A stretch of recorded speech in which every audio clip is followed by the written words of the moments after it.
what they're doing right now? What do you think Gingi's up to right now? I don't know. I bet he's on Discord. He's on his phone on Discord right now. Yeah. Might just be chatting to some people, passing the time. He's messaging the boys. Yo, my game's paused. Yep. We're gonna come back on camera, guys. While we wait for the players to be ready.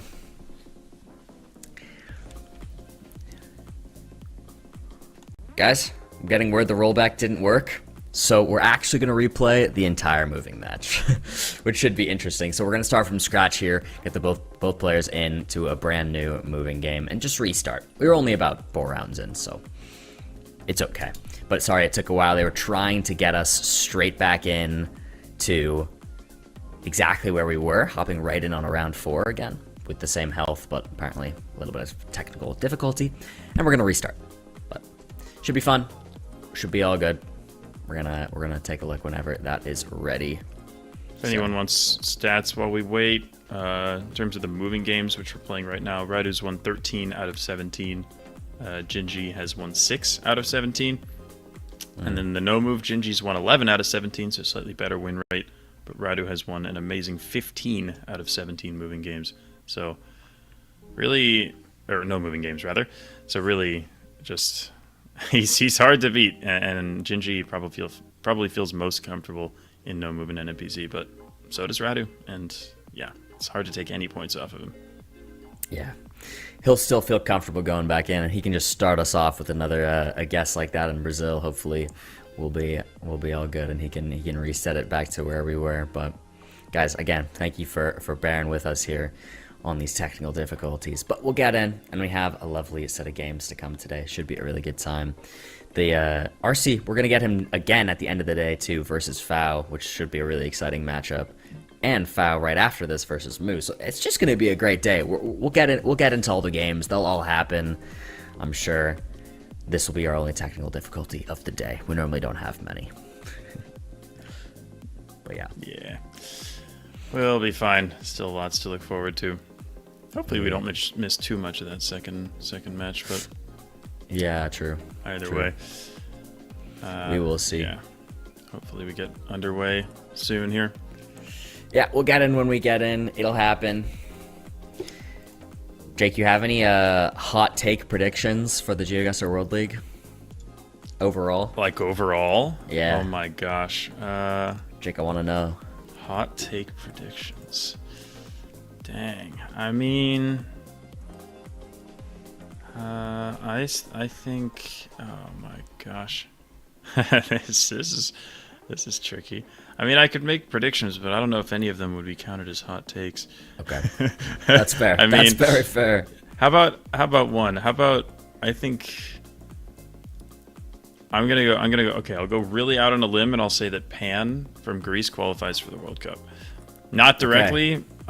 Yeah, he'll probably need the help of the major to do it, given where he's in the standings right now. But I'm just basing this off of I just played a tournament. I was playing. It was a 2v2 tournament. Moo was my teammate over the past 3 Saturdays, and it was a very high level tournament. There were teams. Blinky and Malfunction were a team. Consus and Kodiak were a team, etc. But Pan and his teammate Tablu won the entire tournament and were dominant all the way through. And it was so impressive watching him play. And, he's had maybe not the greatest start to this World League, but yeah, I don't know. That tournament just showed me how much quality he has and showed me that he definitely is capable of reaching the World Cup. I believe. That's kind of great. I believe. I think it's definitely possible. I should go back and watch some of those highlights from that tournament you're talking about. I bet it was great. It was a good time. Yeah. Yeah, guys, again, apologies for the wait. I see people in chat asking about when the next game is and stuff like that. Guys, we're dealing with technical difficulty in the RC Gingi game. We will, whenever it is ready. In the meantime, we're just hanging out. Bear with us. Let's see if we have any other thoughts to go over. Yeah. Let's take a look at the standings. Can see how everybody's doing. Yeah, again, I think that a decent thing for, especially again, now that we know that the winners of the majors are going to get pretty big boosts to their points, and not just winners, but second, third, and sometimes fourth. I think players, again, if they want to be really safe qualifying for the World Cup directly, they probably want to be top like 6 to 8. And I think a decent thing to aim for if you're trying to get into that top 6, 7, 8 or so of the tournament is to have about twice as many points as matches played. So we see players like Captain is above that, Finbar is above that, Radu counts as Blinky, and then we have a few players a little bit below it. Zigzag 40 and 21 is just slightly below that mark. So again, I think wouldn't shock me if that ends up being pretty close to the cutoff for where players need to be if they want to qualify directly. I'm also seeing something in chat, someone saying hot take, it's Debre's year. I kind of like that. He's kind of been popping off. He had a slow start, and he's been coming back. You see him there in 10th now. 16 matches only, so less than many people in the top 10. Yep.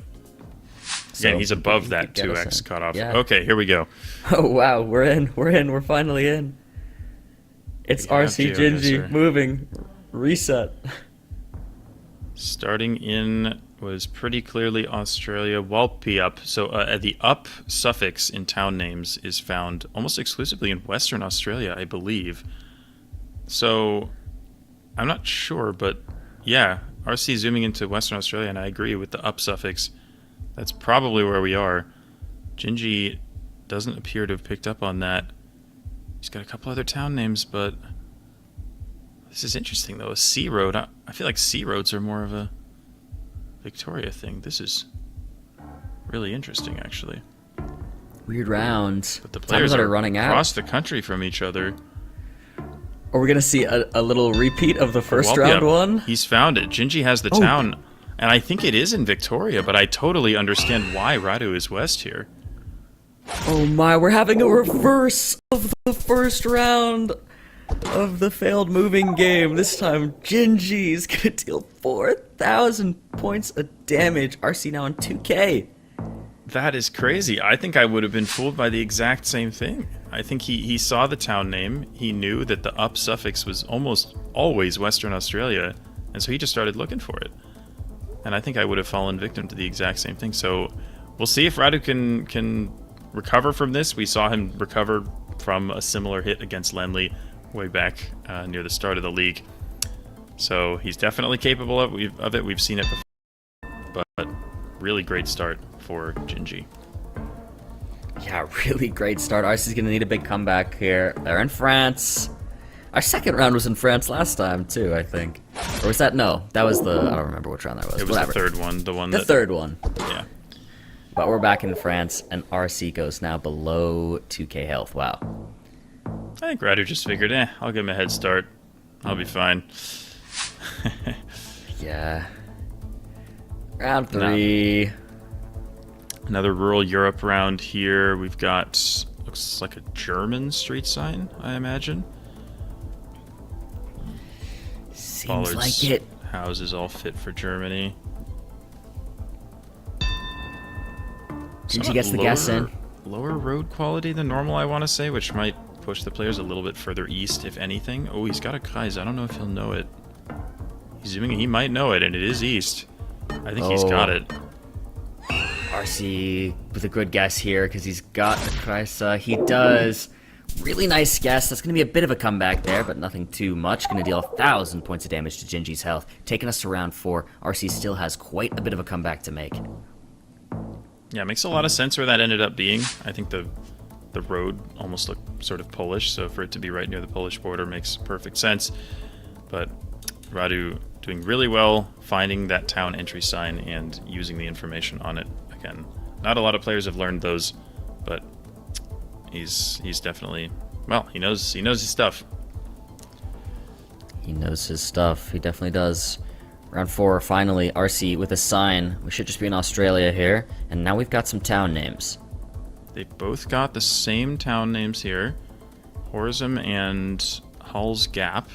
and the C222. So again, we saw C Road in the previous round in Western Victoria. So Victoria does have a lot of C roads, and not all states do. But it looks like neither player at the moment has found this road. It is going to be Victoria, and it should be Eastern because it's mountainous. Yeah. Gingi, he was thinking about switching New South Wales. I don't think he will, though. RC. Oh, it's the Grampians. Wow. It's the Grampians. The one other really hilly area of Victoria. That explains so much. That explains why they couldn't find the road or the town. Yeah. Eastern Victoria is very mountainous, and then you just have one little isolated area in the west, but neither player thought of it. On round 5, Gingi opts to guess super quick, put the pressure on RC, playing at no move, and RC's just going to follow with pretty much the same guess. Seems like we're going to click middle go next and go straight to round 6, just up those multipliers. Yep. Oh, but Wow. RC, just going to be a little closer. 21 kilometers is crazy on that. And we see now RC starting to win the rounds, chipping away at Gingi's health. And he's got plenty of rounds left to close this gap. Round 6. Northern Brazil, Santarém from Gingi. I like it. Very deep red dirt. 93 area code there. That's Pará. I believe it's the western half of Pará, which is like Santarém, which is like where Gingi is. Ooh, where Radu is 92, I believe. Oh, is RC I think it misremembering? is No, Pará. he moves Oh, it. he switched. Oh, did he may find the actually town? have found the town. He He did. did! Last second finds the town on the sign. 3.5 times damage, deals 3,100 health. RC takes the lead going into round 7. Like we said, he's unfazed. He doesn't let it get to him. He locks in and he takes the lead with 4 rounds to go. Well, a maximum of 4 rounds to go. Quick guess in Gingi. Western Ukraine. RC, one of the best Ukraine players in the world. He is extraordinarily good at Ukraine. This is not what Gingi wants to see. Can Radu win it? Gingi's putting the pressure on. It doesn't pay off for him. RC is going to be closer. It should not be enough to end the game. It is enough to end the game. The 4 times multiplier takes it. Wow. I mean, he lost that first round, but then he locked in and he didn't look back. Wow. What a comeback from Radu. What a comeback. Saw it That's against Lenley. We saw it against Gingi. He's never out. He's never over until it's over. The RC Classic is what we got to call it from now on. You make a comeback like that. Something only RC can do, guys. We move on to the second game in our best of 3. It's now no moving. 1 still. 360 panorama. They can zoom around, as you can see. No moving up and down the road anymore. And we're in the US. We are in the S. We have the marker that says mile 149. But I think pretty different guesses. Gingi is up in northern Montana and Radu going Nebraska here.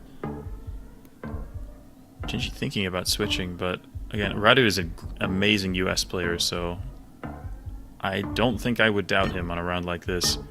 But Gingi gonna stick with Montana, maybe? It is. Oh, and it is Montana. What a good start from Gingi there. 2,000 points of damage, but we know that RC will always stay in it, even going down that much on a round 1. Yeah, well, the rounds where Radu is losing big have been the early rounds, which is the time to do it for sure. Down 2K, it's a decent chunk, but it's nothing you can't come back from.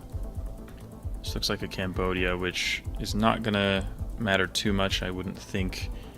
But this typical landscape, we've got this red soil, we've got some mountains in the distance, sort of flat rice fields, all very, very typical of Cambodia, and the players clicking towards the west because that's where you get some more of that mountainous terrain. And both players very close to each other here. Gingi locks it in 2. It's just going to be farther south. RC going to be a little bit closer, and we're going to go on to round 3. Yeah, Cambodia, notoriously one of the toughest countries in the world to region guess. It can look so similar throughout, but again, these players are so good that a lot of them do have strategies, even for countries like that. What is this? Wow, this is a cool round. I like Gingi's guess kind of in the Kaliningrad, that little strip. a road there. I kind of like that. It's kind of fun. We'll see if he keeps it there. He does. I wonder, because Kaliningrad is normally like, I mean, it's like It's normally fall fall. coverage, but these are all evergreen trees, so it could still be there because these trees will be green Oh, year he's going round. But Poland. RC going for Poland. I do like I'm not that sure. too. Yeah, It is there, Gingi. What a guess. yeah, you got to give Gingi credit for that. That's an amazing guess. Really impressive. amazing guess. Recognizing that sort of road. spit of land in Kaliningrad. Yeah, that's awesome from Gingi. And now we've got more Russia. I would imagine this is Sakhalin. I like the north guess here. It's very sort of cold looking with these larches, and we don't have a lot of cabbage, which is what you see a lot in the south of Sakhalin. So I definitely like the northern half of the island here. They're both there, very close to each other. They're trying to line something up if they can. Again, the road is very north-south, but that pretty much the whole road on Sakhalin in the center is very north-south, so it can be hard to line up exactly. But it's one of the only roads covered on this island here. Yeah, pretty much is the only one, at least in the northern half of the island, that you're going to see. So, see if I think Gingi's maybe a bit more north right now, but pretty similar guesses from the two. Shouldn't see too much damage dealt. Timer just runs out. RC a little bit closer, gonna chip some more damage away. But Gingi has been performing really well in this no-move game. We're gonna go to round 5 now. The multipliers are gonna be racking up.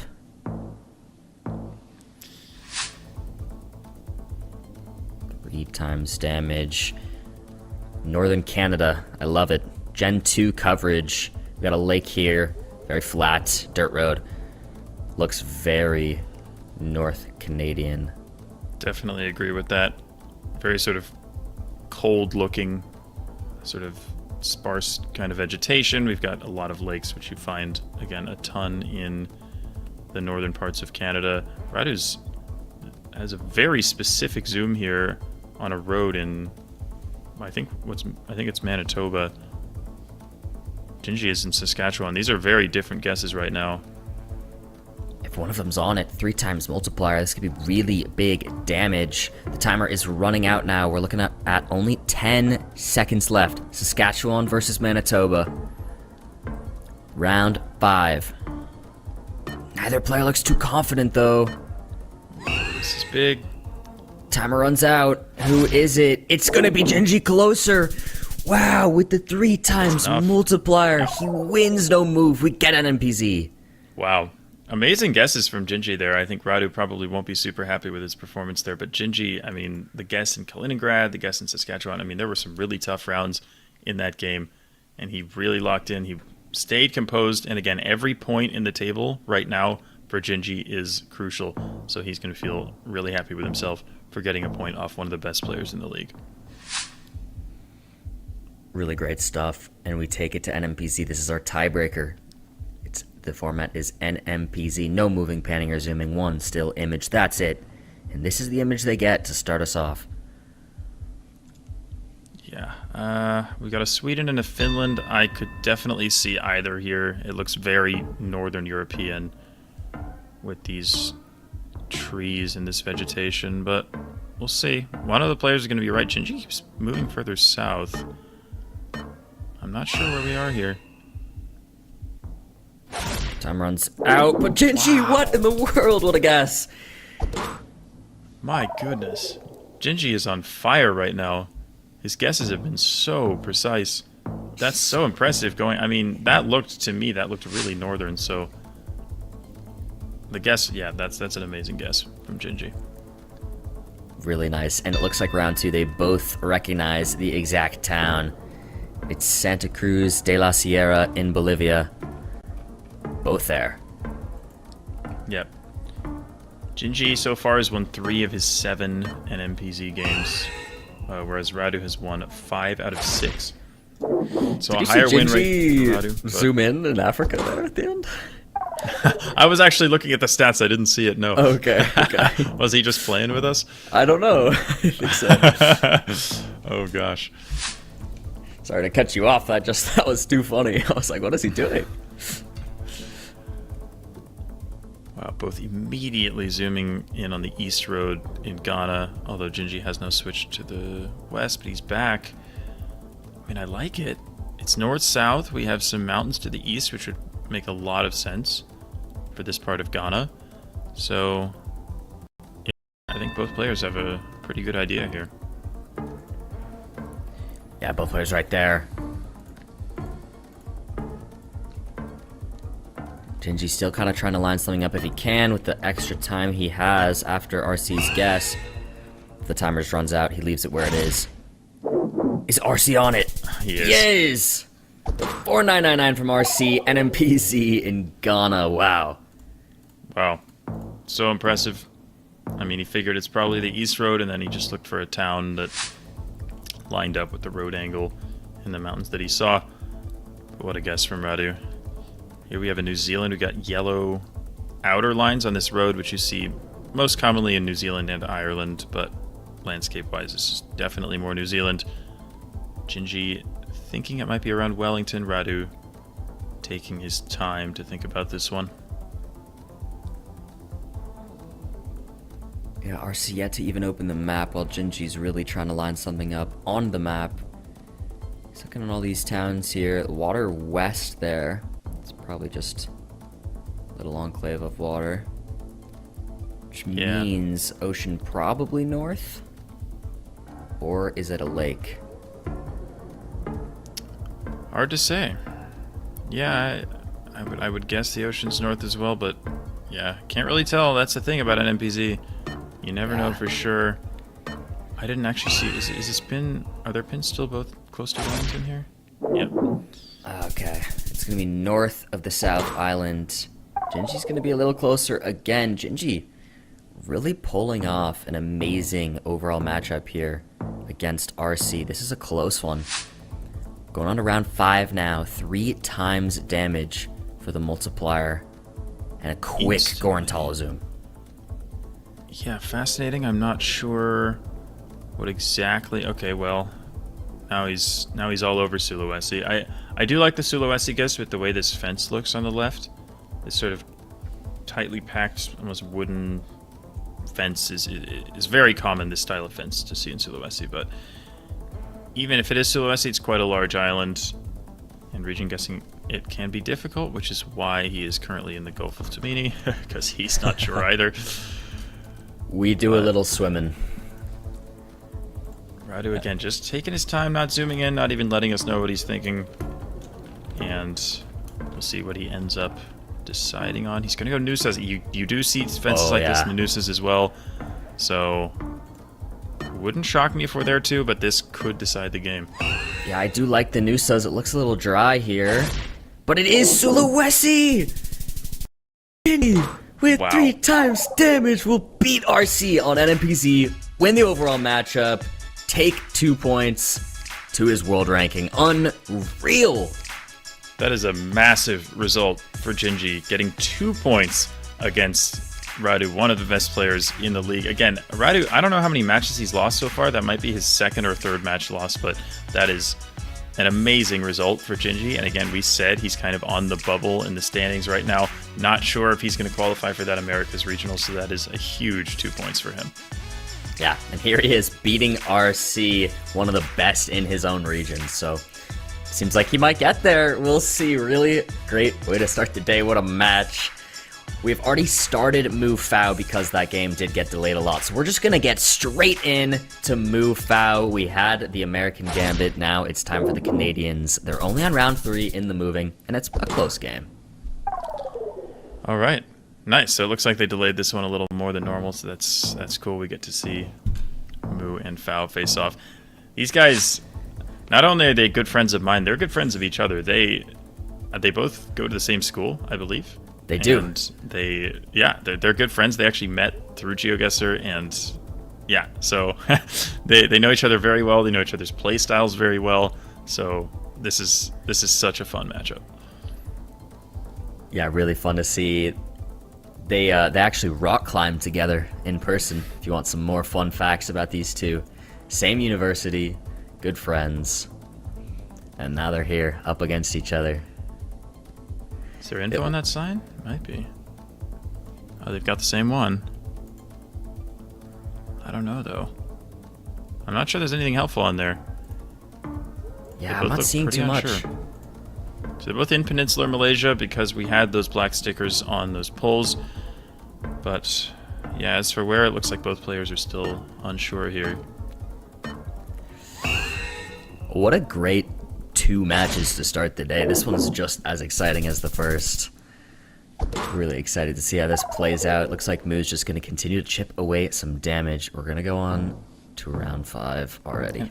And another interesting thing about this matchup, again, is that the players are very, very close in the standings. Moo has 33 points and Fao has 32. Fao has played a few more matches as well, but again, this is like...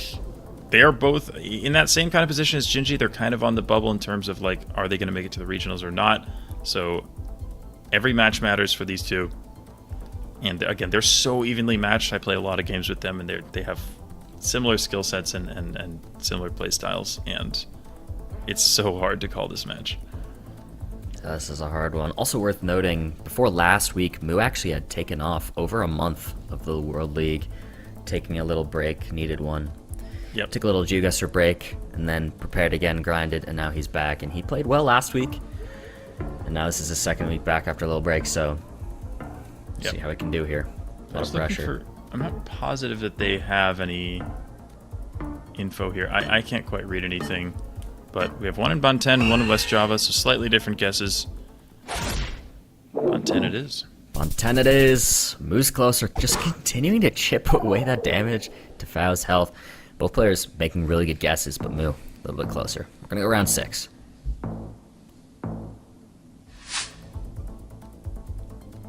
Argentina. Okay. Big enough country to definitely cause some trouble for... Moo's arrived at a sign. Fao hasn't. Does it say El Calafate? Oh, wait. I think it says El Calafate, which is that town there. Yep. I don't think Fao has the sign that Moo has. Moo has a much better sign than Fao. Fao had a little white sign. I don't even think it's a town name or anything. While Moo had a green one, which is what you want to look for in most of the Americas, honestly. Moo might be on the 5K, but Fao's found El Calafate, and I think he's close. Yeah, they should actually both be very close there. But yeah, Moo Fao is actually the one who locked in first. We'll see, but ooh, he's thinking of switching. But he is on it. But Moo has the 5K round 6. What a start for Moo. Again, yeah. Both phenomenal players and phenomenal moving players. Like, these guys, they know their way around moving for sure. They're great with finding information, using it. Moo knows all the US area codes, for example. He's memorized all kinds of stuff. So this looks like Portugal.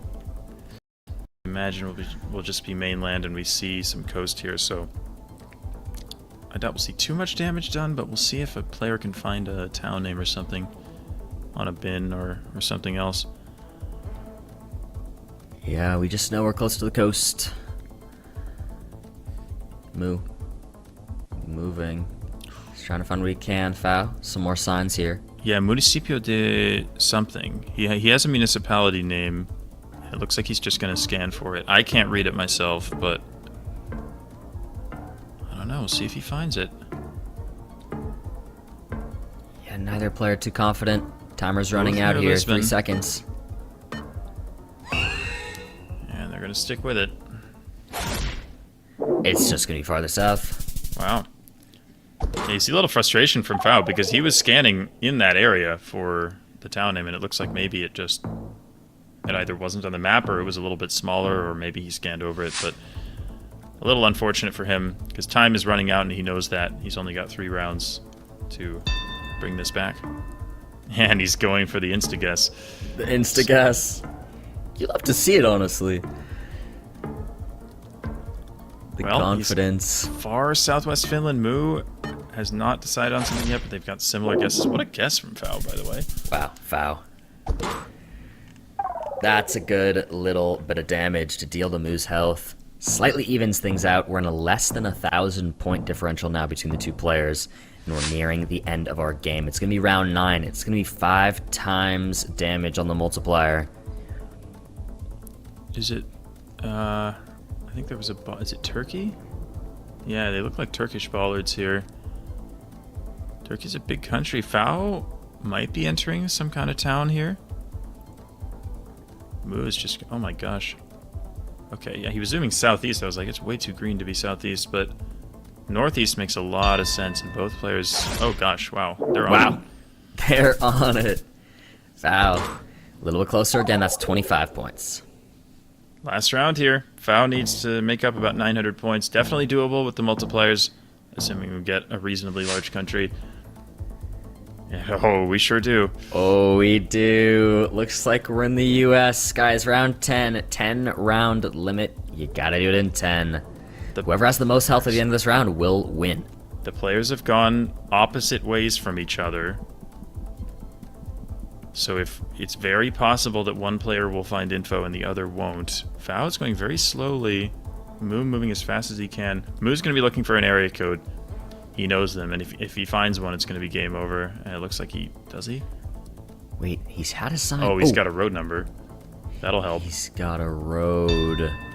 Yeah, he sees it. He's right there on the 13 and the 404. So fast to find that foul. The pressure's on, and he looks very confused. He's going to go Illinois. It's going to be Moo's game. It is going to be Moo's game. Moo.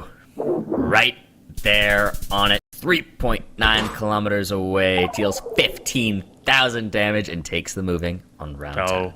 Fao would have been hoping for a Canada, but not a U.S. I think Moo, such a good U.S. player, especially with that area code knowledge, but also just in terms of landscape guessing. I was going to ask the question, could Fao have insta-guessed that and gotten closer, but looked like his vibe was more Midwest, so I doubt that would have done much for him. Yeah, and a fair vibe nonetheless. It was very flat. I definitely get the Midwest vibe there. We're going to go into no move now. It's going to be our game 2. If Moo takes this, he's going to win 2-0. Can Fao bring us to NMPZ by winning this one? We'll see. They're in Iceland, round 1. But again, Fao never the type to crack under pressure, so he'll stay calm. He knows what he needs to do. I think, the moving game, of course, could have gone either way, but Fao knows he's not out of it. Definitely not. Fao kind of trying to line something up. I think he assumes there's a lake there. So he's trying to line a lake up, but, many lakes in Iceland.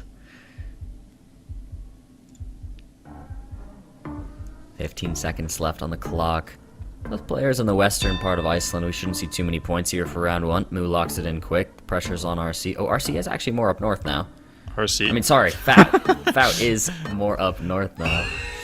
He's everywhere, even when he's not playing. Yeah. But oh my. What in the world is that? What a guess from Moo. And even with no multipliers, it's not a huge hit to Fao's health, but just a statement guess, if anything, from Moo. Ooh, interesting here. I would have thought this was like France or Spain, maybe, with these trees. Sort of an unusual landscape. Moo going Spain. I do like that. Yeah, I was going to say it looks a lot like there's a certain park in southwestern Spain that has really similar foliage, but looks like he's switching pretty close to where Moo is, which, of course, I could definitely see this being correct as well. He switches back. Switches. Oh, my. What is Moo on right now? 2,000 damage on a round 2. He's right on top of it, the 4984. Moo is so insane. I mean, like I said, over the last few weeks we were playing in the Hell Cup together, which was a 2v2 tournament, and the moving games, there was a lot of great teamwork, and we were playing really well together, and the synergy was there, but man, the no move in NMPZ, he is so good. A lot of those rounds, I was just like, I'm listening to you, you tell me where to go, like, you take the lead, because it's amazing what he can do. So impressive. Round 3 now, and we're already halfway in, and Fao is gonna make a guess there in Quebec. Not locking it in, but placing the pin down. Moo yet to open the map. We have that solid yellow line, which is much more common in Canada over the US.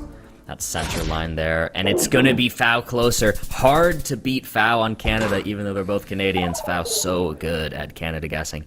Gonna deal some pretty big damage. Even it out a little bit, but Moo, about 1,000-point lead now.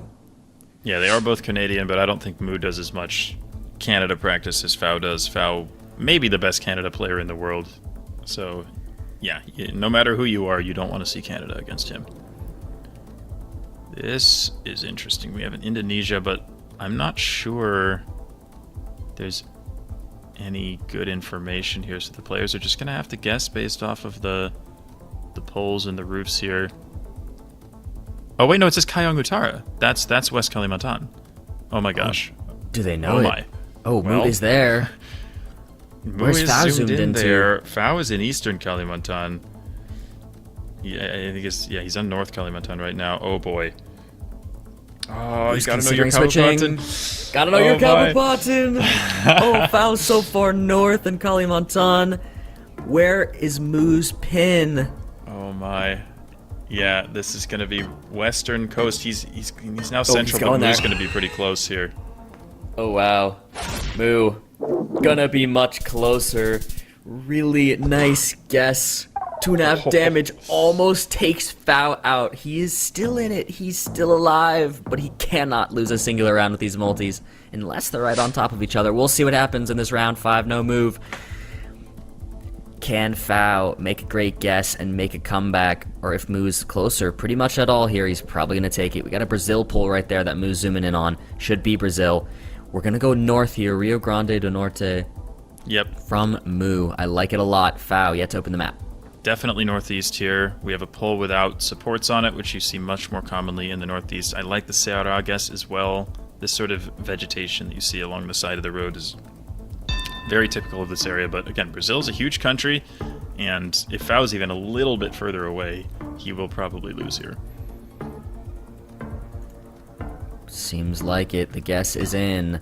With 3 seconds left, Fao keeps his guess where it is. The timer runs out. It's gonna be Moo closer. It's gonna be Moo's 2-0. Unbelievable performance from Moo there. Like, just so locked in. Even the round where I don't think he knew the Kabupaten. He still knew. He figured out it was West Kalimantan just by looking at the surroundings. I mean, Moo was pretty much flawless there. He made every guess he made was so spot on, and you know, both extraordinary players. But Moo just was not going to go down in that one. Definitely not. And Moo actually got out of the Americas regional last year, not doing too well, and really committed to the grind in the meantime, and has come back so strong. I mean, that was just an unbelievable showing. I'm sure those two friends are going to have a funny little chat about that game now, because as we said again, Moo Fao, such good friends in real life, go to university together. And, you know, definitely you could see a little bit of a look on Fao's face. He didn't feel too good about that, but again, it is his friend, so all love in the GeoGuessr community. This is what went down during that first slot, guys. Gingi got the 2-1 over RC, then we saw the Moo 2-0 over Fao, and looks like off-stream Kratzo with the 2-1 over Trickter, and Armani got a 2-0 over Sadzu. Yeah, big win for Kratzo. Kratzo and Trickter, again, two players who are kind of on the bubble right now in terms of are they going to qualify for the regionals or not. So it's a big win for Kratzo there. And Armani, I think further, again, Sadzu is more in that sort of bubble area, but right now Armani's below it, and he's close to the bottom of the table, so 2-0 for him is, again, that's a massive win for Armani. Yeah, really big win. And next up, we're going to be having MK Lenley. And because of those delays, we should be getting into it very soon. No break to come right now. We're actually going to get in right now, straight away, guys. It's going to be MK Lenley. This one's also going to be an absolute banger of a matchup. I cannot wait. I know there's so much love for both of these two players. So let's get straight in. Yeah, I love this matchup. This is so exciting. I really hope it goes to NMPZ because both players have been phenomenal in NMPZ so far. But we see MK, 74% win rate compared to Lenley's 63. But the average guess time is a lot lower for MK. He does not take his time in any of the modes. If he gets a vibe, he sends it immediately. And we'll see a lot of that in this match, I imagine. Yeah, and again, two players that are in the top 10. You saw how high their win rates were. That's what's putting them in that top 10. Lenley actually was in 7th at the end of last week, but it seems like some of these other players have played some matches that have taken that from him. So he's going to look to want to get back higher up on that leaderboard right here. But going against MK is no easy task. This is our 2nd place in the last World Cup here, MK. And he did it by making fast guesses like this. Such a quick lock puts the pressure on Lenley, even though we are in a moving game. Yep. Lenley taking his time, or the 15 seconds that he has, and if he can line something up. But wow. MK, the insta-guess is just so accurate. This is the thing with MK. It's like the insta-guessing works because it's so good. He's so close every time. He has higher accuracy rates than almost anyone else in the league, despite the fact that he spends like 20 fewer seconds on average on each round. It is amazing that he's able to do what he does, and it makes perfect sense that he's up near the top of the table. He knows how he plays, he knows how to win, and he executes it perfectly. It's very fun to see because before MK, there wasn't really a player who was so consistent with how fast he was going to guess like this. And MK has really proven how valid of a strategy it is. But this time, Lenley is actually going to guess before MK and put the pressure on a bit himself here. MK is going to follow. They're both going Bilbao. Yeah, we've got some, I think we've got some Basque language around on these signs, so makes sense that we would be up here in the Basque country. It's Vitoria-Gasteiz in the end, but yeah, I mean that's a very urban round, and that's kind of the only type of round where you're going to see MK like be like, okay, I need to like move around, find some info, because if I don't, even in 15 seconds, my opponent's probably going to find something. But around like this, we're not going to see him wait. Yeah. Yeah. Round 3 is going to be in Ecuador. You got an Ecuador bollard right there on MK's screen. You can see on the side of the screen. And Ecuador commonly can have that solid yellow line. One of the few in South America that will have a solid center yellow line. It is going to be MK closer with a quick guess. Dealing 600 damage there and holding his flawless. We're going to go to round 4. 2.5 times damage now. Yeah, and again, I think Lenley doesn't consider himself a moving player, but I think that he still will be advantaged by rounds that are a little bit more info heavy. Rounds that are rural like this, MK can effectively force the round to just turn into a no-moving round. Neither player has info here, and MK is so good at vibe guessing that, yeah, he feels so comfortable in these situations. Oh wow! But Lenley, the Blanc is so accurate. It's 492 damage there to MK's health. It's still a great guess from MK, but 4.5 kilometers from Lenley on that is crazy. We've got an emote in the Twitch chat that's a Lenley huh, and he basically just made that face off of that guess. Drop him in the chat. So here we have something interesting. We have another urban round, which means MK is going to be... Oh, it says Aiden. Yeah, and he knows this. Okay. Assuming that isn't bait information, which it could be. I've seen the word Aiden on some other signs, but if he's right, MK could get... Oh, no, it says the Bella sees something else, though. MK may have been baited here. Was MK baited? He was. It's just going to be North Coast, Northeast. Lenley is a wee bit closer there and actually takes the lead. I'm not sure what the word Aiden means, but I've seen it kind of a good amount around in Turkey, so it's definitely one of those false friends that you get sometimes. But Lenley, fortunately for MK, given he guessed so fast, Lenley wasn't able to find any info either, so the game remains very, very close. Round 6, yeah, and again, very close game. But the multis are 3.5 times damage now, so some big stuff could happen. Lenley does arrive at a sign, but probably pretty small towns. They're pretty far away, so I'd imagine they might at least be mid-sized. We have Sala and Sabukoski, I think. Oh yeah, he found Sala right there, actually. Yeah. Oh, he's found both of them. Got this. MK has the sign, or he has a sign. He has a sign for Sala, but... MK hasn't found them, but he's vibe guessing that it's north, so he should be pretty close. But Lenley, way closer. That's the 4997 from Lenley, dealing 1,000 points of damage, even though MK made a very good region guess. Yep. This is the only way to beat MK. You have to find information that he doesn't find or isn't able to use, and even though his vibe guess is going to be really good, you can still chip away at him if you're able to get super close like Lenley did just there. It's doable. It's definitely doable. They're both moving now, but nope. MK not gonna let Lenley find the info. He's gonna make a pretty quick guess, put the pressure on. Can Lenley find anything in the next 10 seconds? I don't know if there's info on that sign that MK has. I can't see it, but it does look aggressively like Florida, but I think it did say Okeechobee probably. Wow. Really great guess there from MK.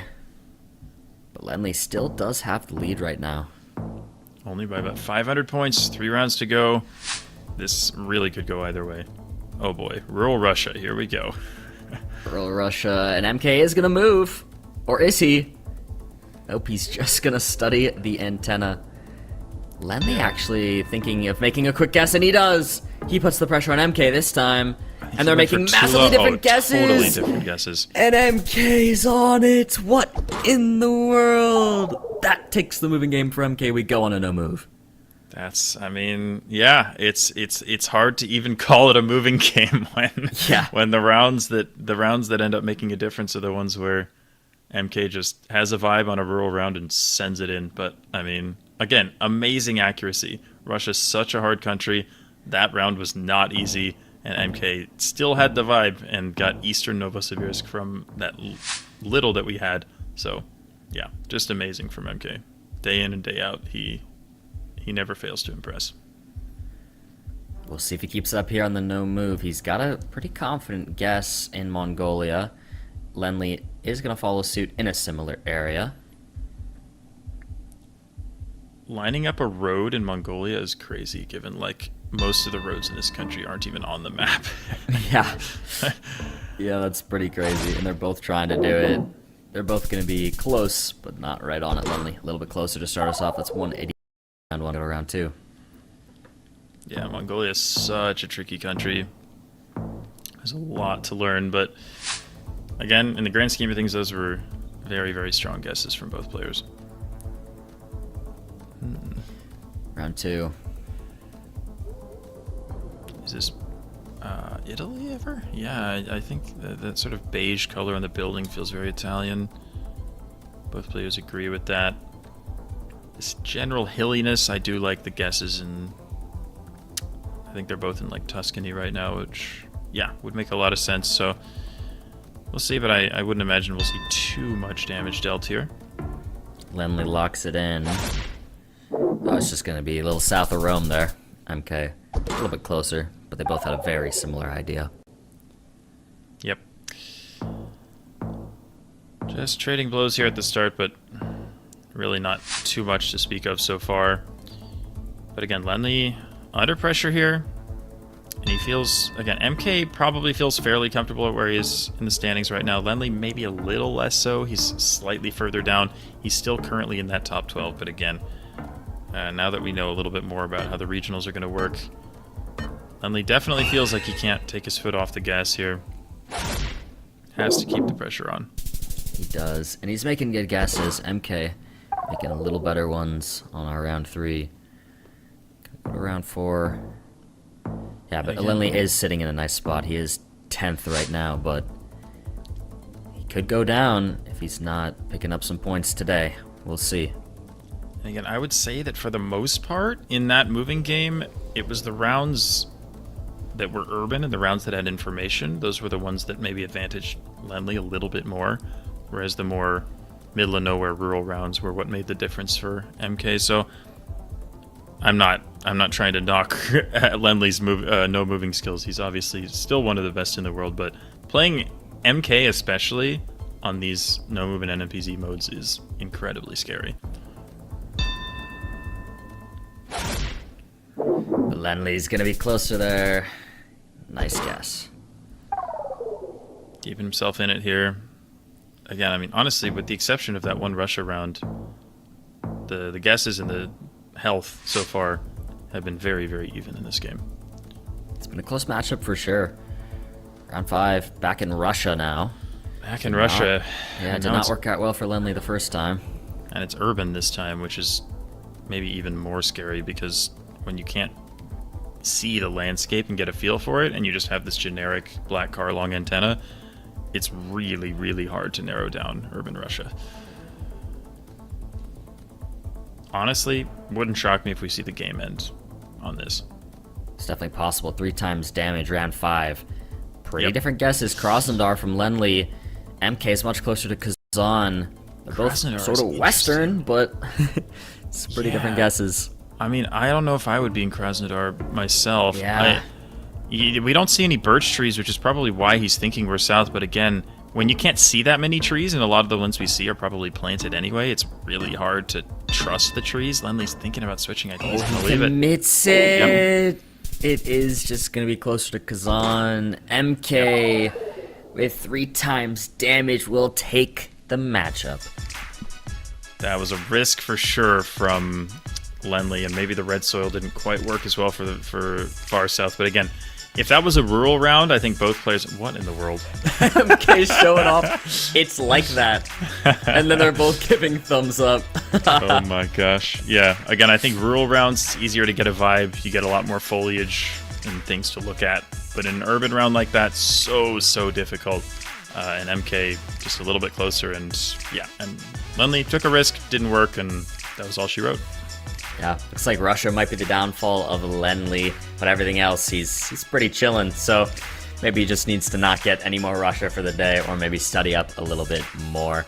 A bummer of a way to end for Lenley, but a really impressive showing from MK overall. And he's taking the matchup, he's getting 2 points, he's getting 3 points, sorry, getting the 2-0 and 3 points, so nice stuff for MK. He's gonna stay chillin' near the top of the leaderboard. Fun match to see right there. Yep. Sure was. No, those players are always fun to watch. Lenley and MK, they're both favorites in the community. They're both legendary players, and yeah, it's always a pleasure to watch them play. Yeah, definitely a pleasure for sure. And we're gonna get another nice matchup here coming up next. It's gonna be Moo versus Pan. We've talked a lot about these players today, actually. You were just hyping up Pan, saying he's a little bit slept on and it performed really well in that recent tournament. And he's up against Moo, who just won earlier against his friend Fao. This is also gonna be a really, really good one. This is gonna be great. I cannot wait. Pan's win rate, as we see, a little bit lower than Moo's so far. Pan may be feeling a little bit of pressure. He's lower down in that table. But again, we saw in that Hell Cup that we just played, we saw Pan. I mean, he's insane. He's so capable, especially in no move and NMPZ. He's so precise. And yeah, this should be an excellent match. Even, yeah, don't let this fool you, the fact that they look like they're super far away in the standings. I think this is going to be really even. Yeah, Pan making a bit of a tear. I believe in his comeback here. It's definitely doable. He's only played 14 matches, again, a lot less than many other players have played. So if he can make a comeback, could be really good for him. We'll see. But Moo, tough opponent to go against. Everybody in this World League so talented, so amazing at the game of GeoGuessr, so they all deserve to be here. Even being low on that standing there is not indicative of how amazing they are in the whole world. We go on to round 1. It's going to be moving. It's going to be Moo versus Pan. Our 2 players with 3-letter names. Wow, Pan's actually got a sign, which is interesting. I wouldn't have expected a road like this to have useful info on it, to be quite honest, but both of them in the mountains of Bolivia. Pan's sign does point towards La Paz. We'll see how close he's able to get here, but I wouldn't imagine we're going to see too much damage done here. Wow, 5K. Moo. 5K to start it off. Round 1 moving, but Pan also right there, just close by. Really great way to start it off. Really indicative of how amazing these players are, as we were just mentioning. We're going to go to round 2. Yeah, and in a moving duel format, 5 King doesn't really matter, unfortunately, so the fact that he was able to find the exact location doesn't make too much of a difference, other than maybe asserting a little bit of dominance in round 1, but Moo, again, a very accomplished moving player, a very quick pinpointer, and we definitely saw that on display right there. This is Kazakhstan here. We have this, we have Cyrillic writing, which you see in places like Russia, Bulgaria, etc., but we have this big white car that is only found in Kazakhstan. And yeah, the thing with Kazakhstan is it's huge. It's one of the biggest countries in the world. So, like, the players could be on opposite ends of the country here, and there would be massive, massive damage. Ooh, he's moving Aktau. Ooh, staying in the west, I like it, given how dry it is. But, and more middle. Ooh, he switches to Atiro. Moo now in Aktau. And it is. Wow. Down south. He's going to deal 1,200 damage only on round 2. So Pan sitting on 4,700 health here. Moo on flawless, and we're only on round 3. Man, I would not want to be the one who has to play Moo right now. He is so locked in. I mean, you said he took a little bit of a break from the World League. It should be LA, by the way. I do agree with the guess. Almost certainly Southern California, I think. Yeah, I agree. I like it. The 2 Californian casters on the Cali round. Yeah, but Moo, I think, like, probably feeling rejuvenated after that break, feeling like he's ready to lock back in. And with the way he played against Fao, it's like, yeah, there are going to be not a lot of players are gonna beat him in the form that he's currently in. So we said Pan is an excellent player, but Moo is one of the toughest players to come up against. So we will see if he's able to actually make anything happen. Yeah, both players playing really well, but yeah, Moo, so hard to beat. Round 4 now, 2.5 times damage. Gonna be back in Bolivia. Pan's thinking Potosi. He zooms in and places a pin. He's gonna try and line up the grid here. You see him looking straight down, lining up that compass in the bottom left. And he's gonna look for a town where the grid lines up with what he sees the road angle doing here. Moo thinking Cochabamba area. Actually, looks like he might even be lining up to 5K or... Yeah, I think that's what he's doing. Pan might not be in the right town here. I don't think he'll be too far away, but I think Moo may have actually seen a town name on that sign. Far south, yeah. Yeah, he did. That's another 5K from Moo, 2 already. And we're only finishing round 4. Again, we see that amazing precision from Moo. And it's worth noting, I did mention, Pan is an excellent player, but moving is definitely his weakness, and moving is one of Moo's strengths. He's, again, a phenomenal moving player. So not too surprising that this is how the moving is going so far. I would think that if Pan wants to win this, he might have to wait for a more rural round and just try and get an insta-guess in and see if he can vibe guess it a little bit better. But Moo is so good with information that he's going to be hard to beat. So yeah, Pan's just like, what the heck? I have a vibe, I'm going to try it, and we'll see if he can make a slightly better guess.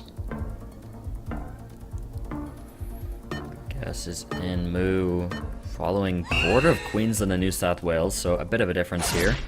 But Moo is going to be closer. Once again, he's holding that flawless. He's dealing 1,200 points of damage now. Pan really close to being out of this moving game. Let's see what happens. As you were saying, it could be doable for him to just say, let's get the moving over with, and then I take you on no move in NMPZ. That could be doable for Pan. Yeah, he'd love to get the upset win in the moving game, but Moo is always going to be favored in this first one. So, he's not going to be panicking. He's, he knows that this is definitely his weakest mode, and even if he loses this, he's still very much in it. Massachusetts guess here from Pan. Moo following suit in Massachusetts as well. A little closer to Boston for Moo, though. It's going to be in between them. This time Pan actually a little bit closer. Going to deal his first damage to Moo's health bar. Yep, not a lot of damage, but, just a little. Maybe good for the mental. He's got 4 rounds left to make this up. But a big country like this is what he wants, and it's a fairly rural round, so it wouldn't shock me if Pan just takes a look around and then makes a guess, but looks like he is going to move around. Yeah, Australia, big country, big points. Definitely possible to see something here. Moo actually opting to make the quicker guess and put the pressure on. Pan looked a little shocked there when Moo put that guess in so quick. Pan's kind of stuck in a little cul-de-sac here. It's just going to have to vibe guess it. Much. I'm guessing. He's very going South different. Wales. These are hugely different guesses. Who's going to be closer? It's going to be Moo on it. He's going to take the moving game. Absolute dominance from Moo in that first game. And again, we probably expected that. I mean, part of the reason, I mentioned Pan, it wouldn't shock me if he goes really far. Part of the reason that he's had a tough start to the league is because moving has always played first, and moving is definitely his weakest mode. So even though he's maybe great at NMPZ, he's not even getting to the NMPZ in a lot of his matches, which is definitely hurting him. So yeah, now the pressure's on Pan. No moving game. Now he's going to feel a lot more comfortable with this. But again, we saw the guesses from Moo earlier against Fao were absolutely phenomenal. So, this is no easy task for Pan. Definitely not.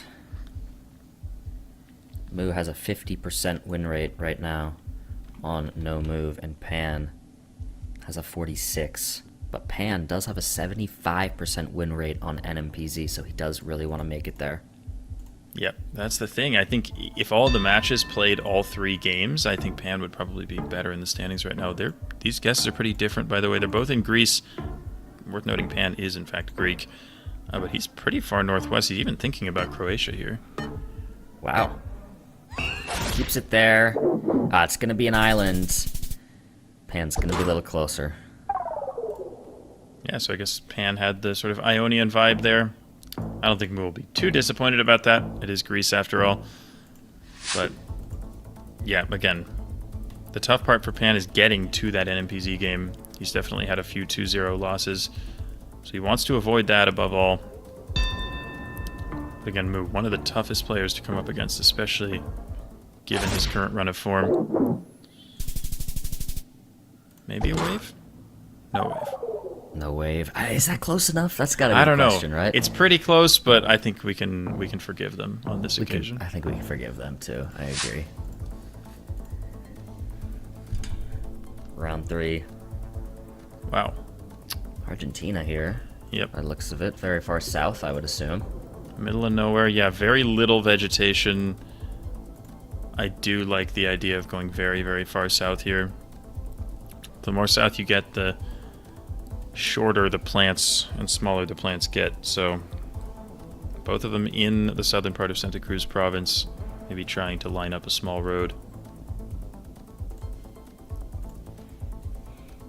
Yeah, they're trying if they can, but I believe there's quite a few dirt roads that are pretty north-south in the south of Argentina, generally speaking, so we'll see if they can actually line anything up or not with only 10 seconds left now.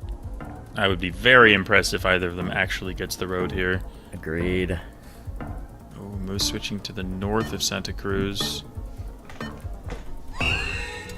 Just gonna stick with it. It's gonna be Pan closer. Moo was considering going down near Rio Gallegos, but he did not keep it there. He moved up farther north. Pan now holding a flawless versus Moo's 3,500 health. A little bit of a flip there from the way our moving game started. Yep. And honestly, that might be the biggest mistake Moo has made so far, which is an insane thing to say because he was in the right province in Argentina, but his guesses have been so accurate so far, it's like it's hard to find any flaws in his gameplay. Both players in Sicily here, round 4. It is going to be there. It is going to be Pan closer. He's going to deal a bit of damage, but both players very close. This is how Pan needs to play if he wants to win this game and take it to the NMPZ. His guesses have been so accurate so far. But what is this? Is this US or is it Canada? I guess it's probably US. So, I could also see it being like a weird Saskatchewan. Yeah, Pan's going there and locking it in too. Actually, Moo's following suit. It is just a Saskatchewan border. Pan still closer. Still chipping away damage to Moo's health. But Moo, looking calm, looking composed, ready to go. Round 6 of the no move. Bit of a tricky one here. Not a lot to go off of. We have a wooden pole. I do like Philippines. I mean, sort of tropical looking vegetation. We've got some banana plants and the white car. Those would all fit for the Philippines. So I do like Moo's guess. Currently he's very far north within Luzon. Pan yet to show us what he's thinking here. Moo Could has even put be on the some pressure. weird Indonesia in theory. Yeah, it could be. We'll see. He is thinking Philippines too. He's going Luzon, but South Luzon. Moo is on it. That's going to be a good comeback for Moo. Big damage. Now Moo has a huge lead compared to Pan South. Pan not happy about that, shaking his head on the cam. That is an insane guess. I don't know if it's something about the vegetation or maybe there's more Gen 3 coverage in that area of Luzon. I don't know, but Pan is on the correct island in the Philippines and he still lost over 4,500 points. Unreal. Those multis deal serious damage. 4 times on this one's not going to do much because they're both so close. That's 72 points down to Pan South. We're going to go to round 8. The multi is now going to be 4.5 times damage. This is going to be big. Pan now on the ropes, but again, with the damage this high, it's probably just going to come down to one round.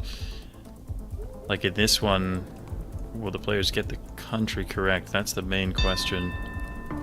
Moo sending France and going quickly. We'll see what Pan does. He's also going France, but his guess is a bit different, I think. Wow. It's between them. Between them, Pan is a little bit closer. 981 damage. We're closer to even on the points here, but Moo still does have the lead right now. Pan with 2 rounds left. He knows he has to win this no-moving game. We've got... What do we have here? Is this South Africa? Should be South Africa here. Left side drive. Gen 4, center white line. Got an antenna on the blue Gen 4 car. Like it. It's a green area, though. So we do have Moo kind of going south coast, which makes sense for green. Yeah, he's thinking downtown Quebec for the moment. And then, oh, we've got Pretoria from Pan. Wow. Totally different. Very different. Round 9 with 5 times damage. If they keep their guesses here, this is probably going to be the game. Most likely, yeah. 3 seconds left, and it is Pretoria! Pan is going to take the no-move game. We're going to get NMPZ. It's always Pretoria. Always oh my Pretoria. Gosh. The immortal hedge. Great guess from Pan. I mean, of course, the area where Moo is often quite mountainous, but like downtown in a city like that, it was a pretty urban area. I could totally have seen Moo being correct there as well. So really just a tough one, kind of a coin flip, if anything. And Pan kept his composure. He takes the no move, and we get the tiebreaker. Now we're on no move, panning or zooming, guys. One still singular image. That's all the players get. This is our image for round 1. Moo's thinking Turkey, and he's thinking southeast. I do like it. Could definitely make sense. Pan still debating everything he can. Both players have now secured at least 1 point to their world ranking. But who's going to get that third possible point? It's going to be decided right here, right now. Both in Turkey, Pan west, Moo east. Yeah, it's just north. Pretty similar distances there. 24 points to start us off. Wow, kind of crazy. I wouldn't have gone north there either. So dry. I think of the north as often being much more sort of green and lush. So, yeah, definitely a really tricky round. In round 2, the insta guesses in Finland. Moo closer. Now some actual damage dealt. Learned his lesson. Southwest Finland. He had that round against Fao where Fao was more southwest than him. He was like, all right, not making that mistake again. Definitely not. Round 3, a harder one now. Looks like Gen 4 Google coverage, and it looks European, but that's kind of about it at this point. Yeah, Sweden, huh? Yeah, I could see it. I mean, I'd imagine it's Europe, but this is really tricky. Getting the country is going to be hard for both players here. Moo, fairly confident send in Sweden. Wow, it's Norway. Moo's going to be closer in Sweden. That's big damage. Pan's going to be happy that was only on a round 3. Yeah, that sort of open field vibe is very... I mean, you get a lot of that in more Central Europe, so I totally understand why Pan went there. But I think it was just kind of the general vegetation that made Moo go a bit further north, and it ended up being a great guess. Round 4, all we get is this desert, and they both go guitar, and Pan is getting a 4991 on that NMPZ. What a guess. What a guess. Again, both players getting the country, so never going to mean too much in a small country like that, but still an amazing guess from Pan to break Moo's flawless. Round 5 now. 3 times damage. Pan really wants a comeback. He broke the flawless. Now he needs to actually deal some real damage here. Is this in Indonesia? Yeah, I mean, we have oil palms in the distance, which very common in Sumatra. Also in West Kalimantan, you find a fair few of them. That's currently where Pan's pin is. I could definitely see either of those being correct. Again, Sumatra's you get the most oil, palm oil production, but realistically it happens in most areas of the country, so still a really tough round. Moo just taking his time thinking about this one. He's also in West Cali. Yeah, they're both right there with each other. 5 seconds left on the clock now. They're both right next to each other. We really shouldn't see too many points here. It is just going to be Sumatra. Moo actually last second switched to doing a little swimming, and that actually will pay off for him. It's going to deal 400 damage there. Pan now on 1,090 health. Moo pretty close to full. This is looking like Moo's game, but the multis are racking up now. It's 3.5 times damage, round 6. Pan could make a comeback if Moo makes a blunder. We'll see. We have some oil palms here, by the looks of it, as well as some other different types of palms. So, could be a Indonesia, could be a Malaysia. What are your thoughts, Jake? This is tricky. I mean, I could see, yeah, I guess a couple of these probably are oil palms as well, but there's some weird tall ones too. Yeah. This one I'm honestly more confused on the vibe on this one. I think Sumatra's a good default guess, but... Yeah, both players there. But Moo farther south. He's gonna kind of keep it in Jambi.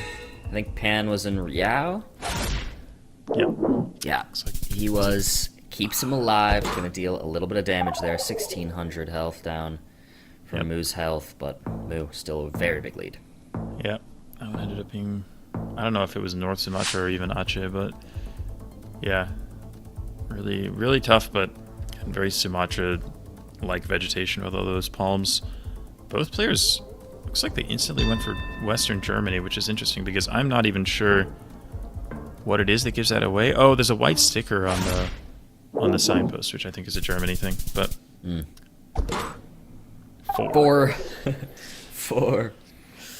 Wow. Just gonna go to the next round off of that. Both players really far west of the actual location. Round 8. We got a Russia here from Moo. I like it. Really, I really like South Chelyabinsk. You get a lot of sort of super flat, dryish landscapes there. We can't see the car, but honestly, I really like the guess from Moo. Yep, Pan also going Chelyabinsk, but if it's south, Moo could still win. Wow, yeah. It is gonna be south. It is gonna be Moo closer, and he's gonna take NMPZ. What a great matchup. Yep. Moo in the right, or Pan in the right oblast there, and he still loses. But again, Moo's guesses all throughout there were just phenomenal. There was that one round that won Pan the no moving. It was a great guess from him. But honestly, apart from that, there was almost nothing that Moo gave Pan anything on. He was so consistent, so close all the time. Also in his match against Fao. So yeah, a couple of really deserved wins, I think, there for Moo. Yeah, really impressive stuff. Moo does have another match later today that will be off stream, so we'll see if he can continue this win streak for the day. But a really exciting match we got to see there against Pan. Let's take a look at the standings here. Sorry, I meant the schedule, and look at what happened off stream. It's going to be, we saw the MK 2-0 over Lenley, and the Moo, the 2-1 over Pan. Off stream, Armani continuing his little tear here, getting another 2-0, this time against Stricter. And Consis Oceanman as well happened off stream, and Consis won in a 2-0 fashion.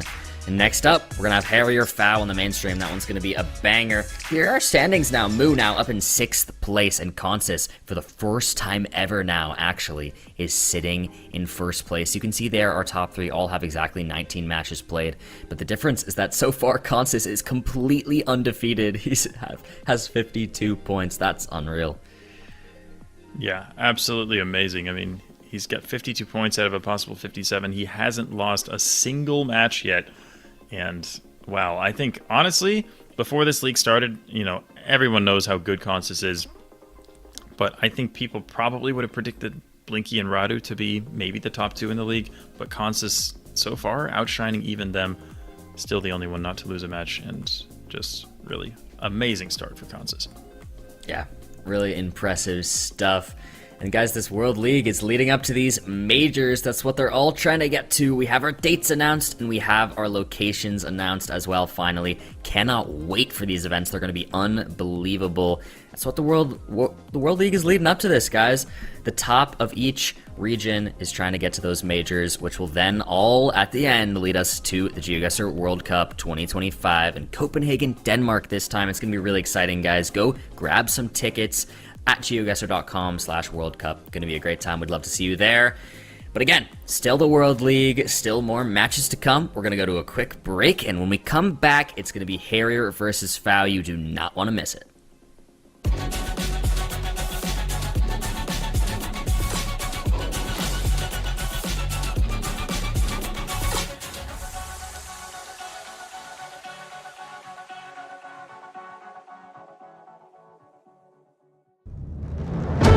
Dear fans of GeoGuessr, it's time for us to explore the world. Come and support your favorite players as they fight it out in the virtual boxing ring. The prize? A ticket to the World Cup. This year's major locations are Japan, inside the iconic Tokyo Tower.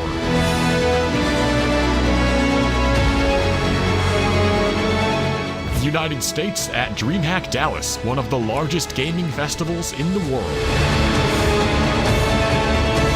And finally, Sweden at the newest gaming festival, Glitched, in Jönköping. Go to geoguessr.com/World Cup for more information. We will see you there.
Welcome back, everybody, to the GeoGuessr World League. I'm your host, Bloom, joined by Jake Lyons. Guys, we're walking you through the games. We're having a great time, as always. I love Sundays. We just get to hang out and watch some amazing GeoGuessr. It's such a fun time, and only more fun matches to come. Really excited for what's coming up. Harrier versus Fow is going to be next. Jake, talk to me about that matchup. I love this matchup. We saw Fow play a little bit earlier today. He took a 2-0 loss against Moose, so definitely going to be looking to get back on track. Harrier started the league off pretty weakly, I would say, but came back and has been so strong since those first few weeks. And I believe he's in the top 12 right now. I want to say he was 12th coming into today. I'm not 100% sure, but Harrier has been amazing.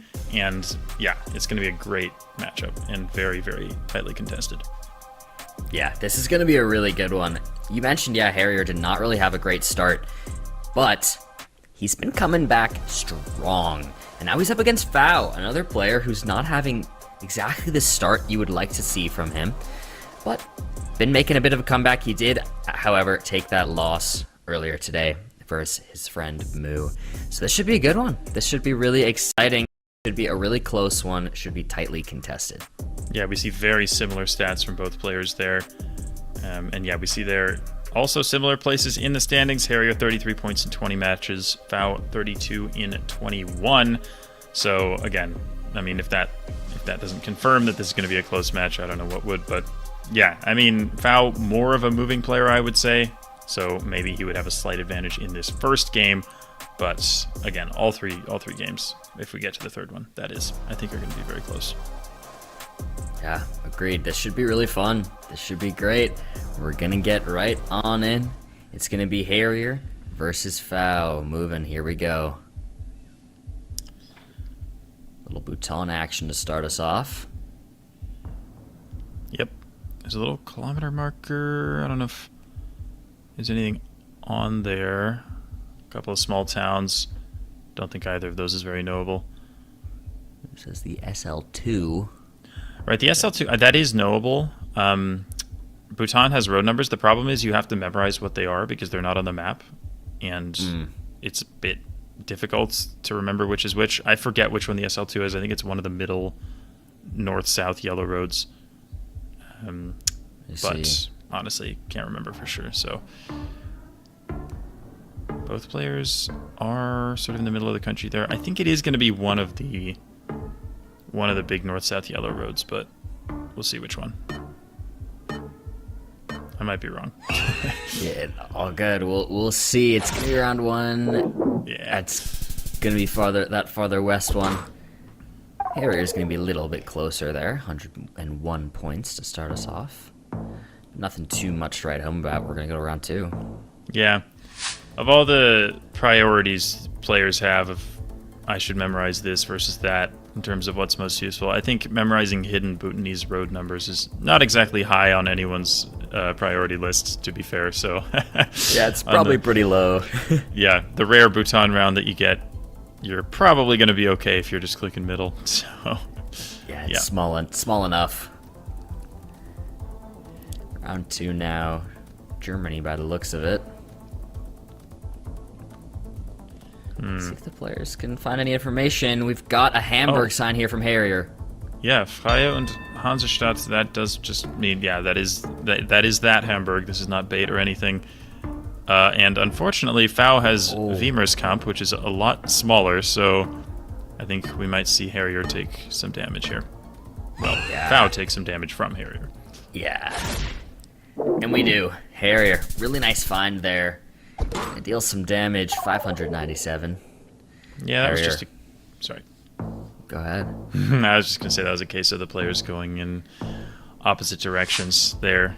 both finding a sign, but one of them was a little bit more useful than the other. Fao presumably hasn't learned Landkreise. Unfortunately for him, that's what the sign had for him, but for Harrier, just said Hamburg, so had a little bit of an easier time, but not too much damage done. And it looks actually like we may be back in Germany. We're so back. So back, Jake. So back. See if they can find any helpful signs. If they can find a Kreise. We'll see. Both have some information here, but they're just kind of... I don't know if they seem like very helpful signs. Yeah, no, I didn't see much. I mean, if I can get out of the town, he might be able to find a district on a sign, but it looks like neither player is going to get much. They're just going to have to vibe guess this. Ooh, Harrier a little more south. Fao's going to be on it this time. That's going to break Harrier's flaw. It's going to deal 1,000 damage and give Fao a slight lead. Nicely played by Fao. I'm not sure he had anything specific. He might have just kind of felt like it was around there, so really nice guess if so. And we move on to some South Africa here. Ooh, there's a road number. Oh, there's one. Is it N? I can't. It was N13. I couldn't quite see, but I couldn't really either. Yeah, both are on N11 it. might have been, or is it 13? Yeah. I think it's slightly different areas, but those blue kilometer markers you see along the side of the road all the time, they do have the road number. So that's what both players saw there. Fao going to stick with his northern guess, and he is on it. And he's on it. That's the 4995. Really impressive guess there from Fao. Harrier now in 4100 health. Yep, and we see that moving prowess from Fao. We saw it against Mu, although again, of course, Mu is just as good. But Harrier has definitely been getting. It has to be said, Harrier's been getting a lot better at moving recently, and he's been practicing it a lot. But Fao still definitely has a little bit more experience in this mode.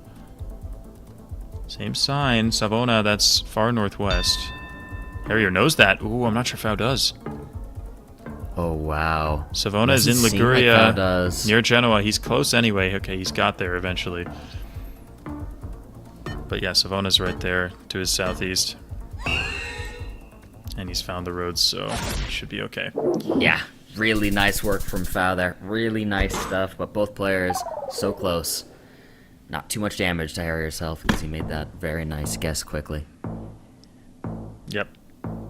Took Fao a second to get there, but he composed himself and found the towns on those signs. Made a great guess. So round 6 in Colombia. Oh my gosh. What does it say? So those license plates on the sides of commercial vehicles in Colombia often have city names written on them. I think that one might have, but he might not have known what it was, so he's going to keep moving for now. I'm now opting to open the map. Oh, those things too. It's hard to read that one. Can he get a clear view? Oh. Because those kilometer markers have road numbers on them. But it's so hard to read that one. Yeah, that one looks really hard to read. So Harrier doesn't look super confident about it. Again, both players with like little pieces of info, but I'm not sure if either of them feels very good about where they are right now. Fao is... Oh, he's going east of the Andes. This is a huge difference. This is really big. Harrier's right there on it. The hype and the excitement from him as he takes the moving game on round 6. That is a huge win for Harrier. Again, of all 3 modes, I think moving is the one where Harrier probably expected to be, well, not the favorite. So the fact that he was able to win that game in particular is massive for him. And Fao, he's now 0-3 in his games today. And yeah, he's got to lock in here because Harrier is such a fantastic no-moving player. This is definitely a tough task ahead of Fao. See what he can do here. We're on round 1, no move. 1/360 panorama. You can zoom, you can pan, but you cannot move up and down the road. Harrier, Barranquilla, in Colombia. He's moving it up even farther north, Santa Maria. Yeah, We don't see much here. It's just an urban environment. Big cola. Not particularly helpful, but both players have the north vibe. Yeah, Harrier, like you said, a little further north, Santa Marta. He's thinking about going more south, but looks like he'll stick with Santa Marta. Yeah, wow. And it is there. What a guess. Unreal guess from Harrier to start us off. That is Great insane way to guess. start. I don't know how he knew, because like Santa Marta, I mean, it has a lot of mountains in the area, but we didn't really see a lot of mountains around, as far as I could tell. So that's really impressive that he picked up on the vibe there. This one looks like Botswana. We've got yellow outer lines, white center lines, which you see all across southern Africa. And the sort of dry Gen 3 coverage with the yellow backplate on that pickup truck over there is very typical for Botswana. Foul considering the capital Gaborone, but also has his pin there, but then is zoomed in north up in Saroe. Yeah, Harrier going Gaborone for now, but again, both players not sure. Considering a few different places, they might both just go for the safe guess. Gaborone, Foul thinking, does he switch to Palapie? We'll see. They're gonna stick with it. It is going to be a little farther north there. Foul will be a little closer, but it's really not too much. We're going to go to round 3. Almost nothing so far to separate these players in the no-moving game. This... is this like a Sweden or a Finland, maybe? Harrier thinking Finland, Foul thinking Sweden, Harry switching to Sweden. I mean, it's hilly, so Sweden is often more likely with this kind of elevation, but you never know. You do, of course, get some hills in Finland. Harrier now is just in the water, and he's going to send it. Doing a little swimming. We do a little swimming. 10 seconds on the clock now for Foul. He's keeping it where it is. Kind of central Sweden. I do like it. Makes sense. We'll see what happens. He leaves it there. And Harrier's going to be closer in the water. Both players laughing about that. You gotta love it. Oh, man. Right in the middle of the Gulf, and he's about as close as he could have been, given that he was guessing in the middle of the water. So, yeah. Ooh. Round 4 now. Is this 2.5 the times damage. I think it is the Yukon. or Alaska? It's probably... You think the Yukon, but... Yeah, Alaska definitely possible too. The Yukon. Going far south in the Yukon too, Swift River on the 1. Again, I would not ever doubt Fow's abilities in Canada. If he thinks it's a certain road, it's probably that road. See if he's able to line this up. Harrier's considering Alaska. But again, if Fow thinks it's Canada, it's probably Canada. Yeah. Hard to doubt him there. 10 seconds left now. Harrier, the pressure is on, and he seems like he's still considering things, but he's keeping it in the Yukon, even though he was zoomed into Alaska. Fow is on the 5K, but we'll see. It's possible, and it is. With the 4999. Huge damage to Harrier's health there. What a guess from Fow. Fow in Canada is a menace. He is the last guy you want to be playing against. Harrier is going to hope for some other countries in these coming rounds. Bit of Norway here. Norway, one of the toughest countries to reach and guess. It can be so difficult sometimes to tell the north from the south. So yes, this could be a hard one. Me if we get some shake up here. Yeah, no real tall trees, so I like the north. I agree. I think it makes sense, but I've seen random stuff like this that somehow is like downtown Bergen, but yeah. They are both going north. So, he's thinking about it. He's thinking just as you said Bergen. But he keeps it north. They're both gonna be there, and they're on top of each other.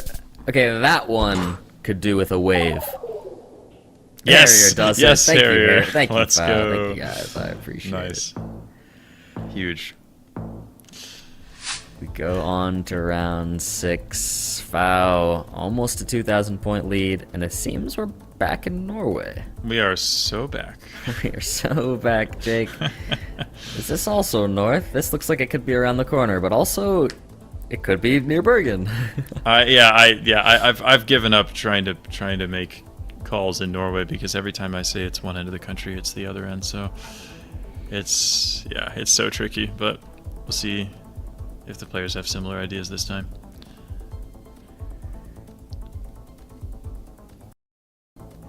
Yeah, it looked like Harrier was for north again. Fow actually going south. No, he's now considering the north. Is he going to move the pin there? Harrier locks it in north. Fow does not look too happy. I don't know. Fow, yeah, he's looked pretty unsure on both of these Norway rounds. Is he going to move it north or stay? He's going to stay. Keeps it south, and it is north. Harrier with the multi is gonna take the whole match right on that. Wow, that's Norway for you. Like I said, it's so difficult even for the best players to tell the different parts apart. But Harrier so consistent, great guesses all the way through, and Fow definitely not going to be happy about this. He knows he at least wants to qualify for that Americas Regional, and again, he's kind of on the bubble right now, so definitely been a tough day for him, but I believe he has one more match coming up, so we'll see if he can get some redemption there. But amazing what Harry's been able to do, and he just continues. So he's on a roll. He really is. Yeah, what a game there. Harrier really popped off. Fun to see. And you're right, Fow does have one more match later today, but it is going to be versus RC, so going to be another really tough one. So we'll see what happens there. But yeah, he's not out of it yet. Still many weeks to go. Still lots of opportunities to gain more points toward that world ranking. So definitely possible for Fow to make a comeback here. And Harrier, great showing. Going to move even farther up on that leaderboard. He was sitting in 12th right now. Be curious to see where he gets to after that. But guys, once again, another match coming up. It's gonna be Pan versus Swan Gambit next. That's an interesting one. Any thoughts, Jake? I really like this one. These are players we haven't seen that much of, especially Swan Gambit. Hasn't played a lot of matches in this time slot, so it's going to be, kind of new for us. I'm glad to be able to watch Swan Gambit play some games. But again, Pan had a tough match against Moo, lost in the NAPZ, but we saw how good he was, how consistent his guesses were, and I'd imagine he's going to see if he can keep up some momentum and maybe take a win here. But it's going to be another close match. Actually, I'm just receiving word. We're actually going to take a look at Blinky Oceanman. Just right now found out we're actually missing Swan Gambit. He's late, so just got the word right now. So we actually get to jump in on Blinky Oceanman. So, but this is also a very exciting one. I mean, it seems like we're getting right in on round 3. Blinky's flawlessing right now, but it's a close game nonetheless. But I mean, really quick, we can talk about this one. I mean, this is also a very fun one. Blinky, last World Cup winner, Oceanman, coming in and surprising us. This is also a great match. Yep, definitely. And again, Oceanman, another one of those players who's kind of on the edge when it comes to qualifying for the regionals. I know we're only halfway through the league, but Oceanman really feeling like he needs to keep up the pace. Of course, Blinky's going to be one of the toughest matches that he plays throughout the entirety of the league. But yeah, we'll see if Oceanman can pull off a surprise here. It would be fun to see for sure. He seems like round 4, he's only taken about 430 points, so it's really not too bad. We'll see what happens here moving. Blinky is probably, or let's say, I'm going to go ahead and say unequivocally the best moving player in the world. I think that's a fair enough statement. Yep, I think most would agree with that. Blinky's got a sign. It says PR1 something. PR is a state abbreviation for Paraná, which is where Blinky has his pin. Oceanman got an area code, so that is also a clue for Paraná. Yeah, also very helpful, but Blinky's just going to be closer. Yep.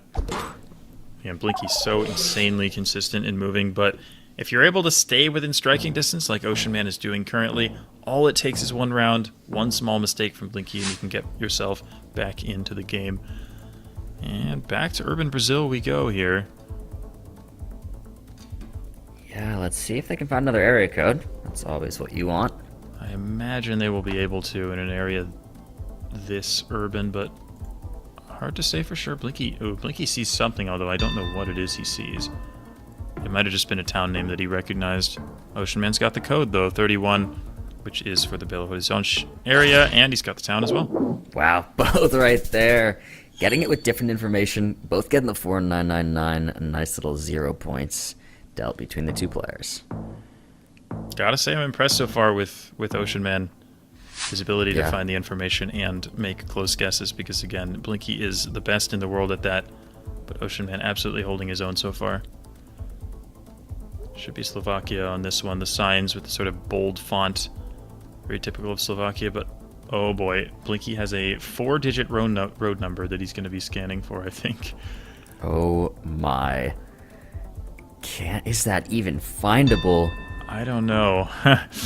But I think that the road numbers are somewhat ordered, so even if you're not able to find like the exact one, if you find ones that are similar numbers, you're going to be probably pretty close. So it wouldn't shock me if he's at least in the right area of the country here. We'll see if he is. We'll see what he finds. He does. Blinky, what?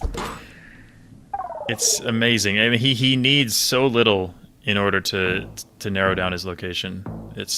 Yeah, he makes do with the smallest pieces of information, but he really is a force to be reckoned with. Crazy show of skill from Blinky every time we get to watch him play. We're on round 7 now. He's on full health. Oceanman close to half. We're in Ghana. They're trying to line up a road now. Yep. A lot more rural this one than the previous rounds. We get Nyama Liga, looks like a town name perhaps. I mean, this sort of savanna-looking vegetation is more common in the north of Ghana, so that's why the players are scanning towards the north, but neither has quite found anything they like so far. Like, he has a good road angle, but I'm not sure he has the town. He's scanning for the town, but yeah, neither player has it so far. Yeah. Just trying to watch Oceanman and see what he was looking at there, but yeah. He's just near Tamale, Blinky west of it. Yeah, it looks like neither player is very confident. And Tamale it is. Tamale it is. Oceanman is going to be closer, and he's going to deal 2,000 damage, actually. Going to even things out quite a bit here, but Blinky still in the lead. Again, doesn't matter. I mean, Blinky won the first 6 rounds, but Oceanman wins 1 round on high multipliers, and it's almost dead even again. Round Like 8. Germany, again, Blinky's definitely going to know Landkreise, so if he's able to leave the town and find the name of a district written on a sign, that could be trouble for Oceanman. We'll see if he can. None yet. Oceanman has some signs here. Greiz looks like maybe a town name. I've never heard of it myself. Blinky, there we go. He's found what he wants. And it says Kreis. Oh, Greiz Kreisstadt. Okay, so Greiz is the Kreis itself. He has the city.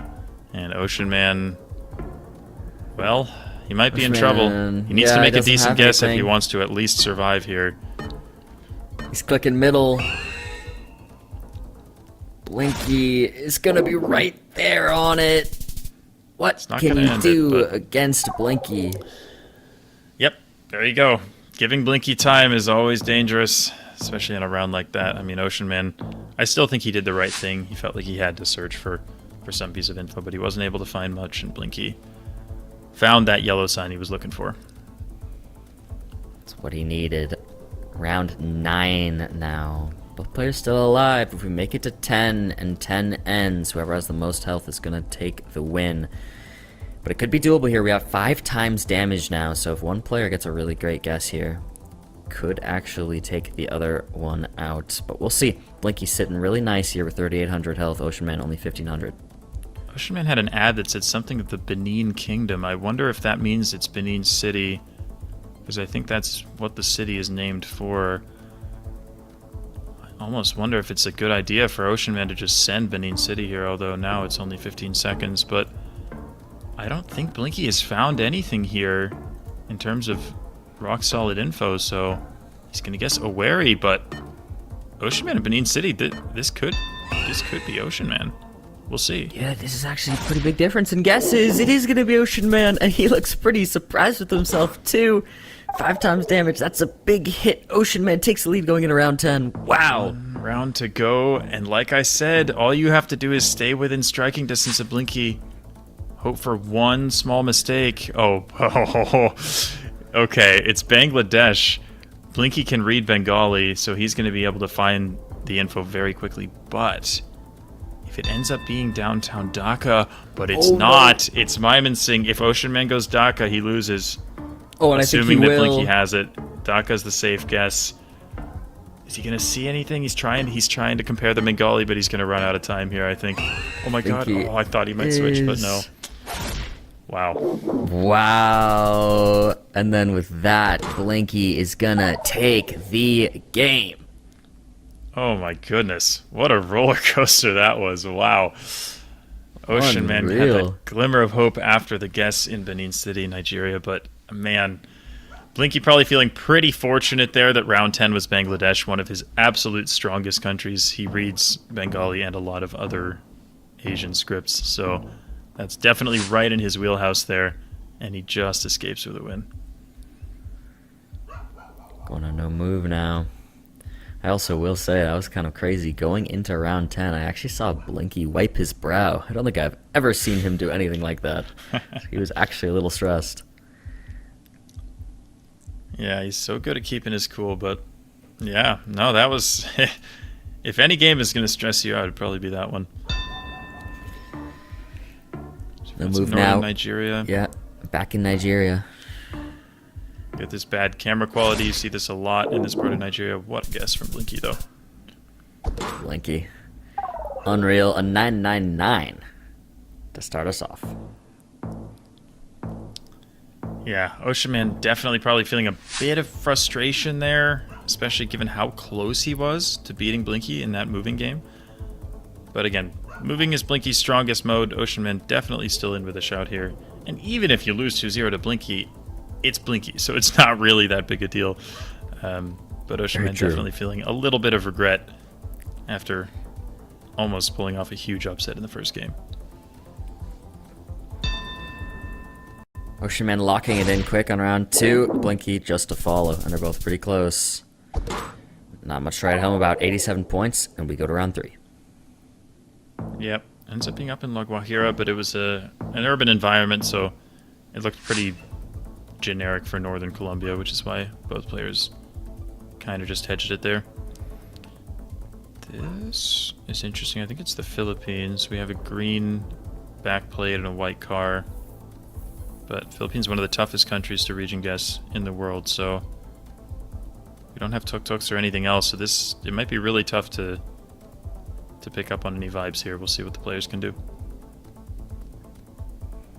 Is Blinky? Yeah, Blinky kind of South Luzon Island. Oceanman again yet to open the map here. He does not look very confident. He made a little laugh, got a little confused there. But he's actually looking at a similar area, so yeah, they're making similar guesses. Neither too confident. It's just going to be Mindanao. Oceanman now takes a tiny lead. We get round 4. Oceanman with the immortal Panay hedge. Don't know where you are, click the middle island, but yep, Mindanao it was, but again, such a tricky round. And we have more legible Bengali. Oh no. Poor Oceanman. Did Blinky find it already?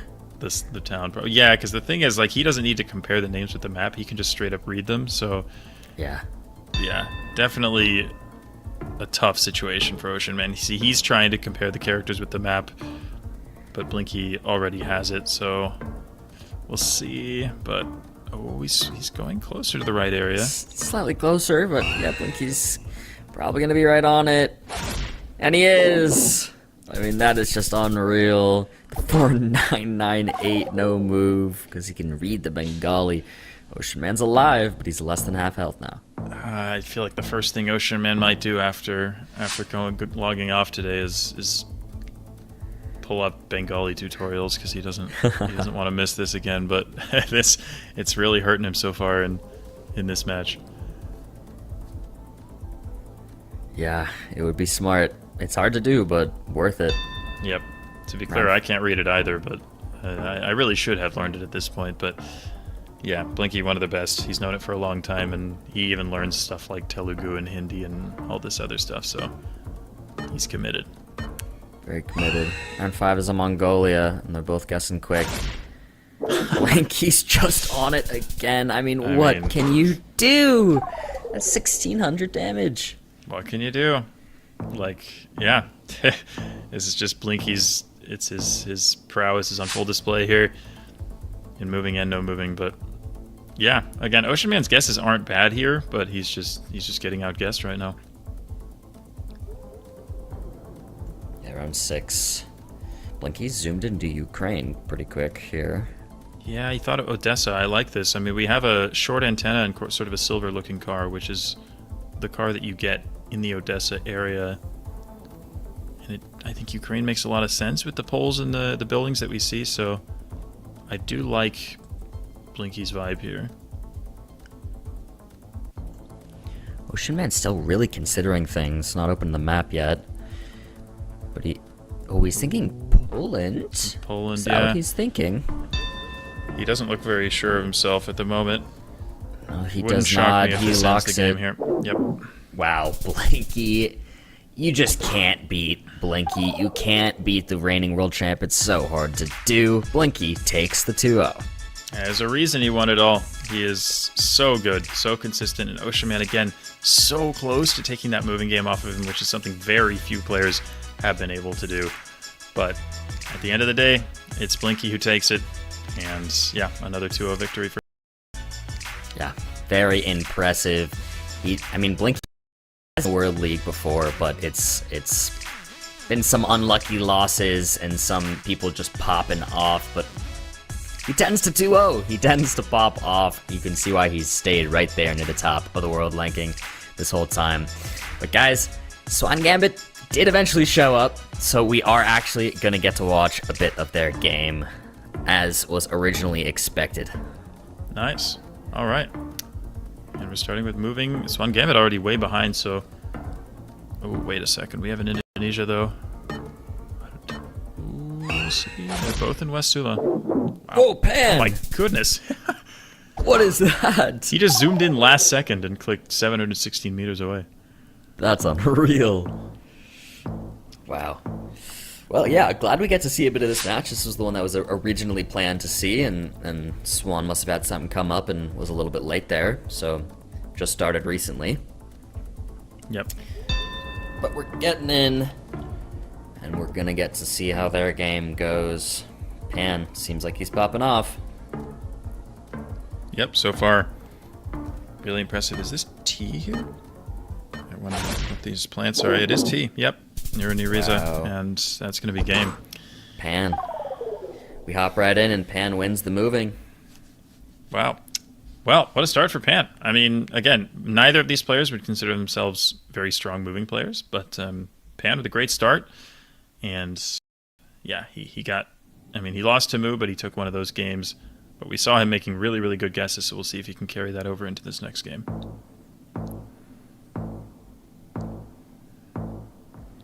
No move now. 360 panorama.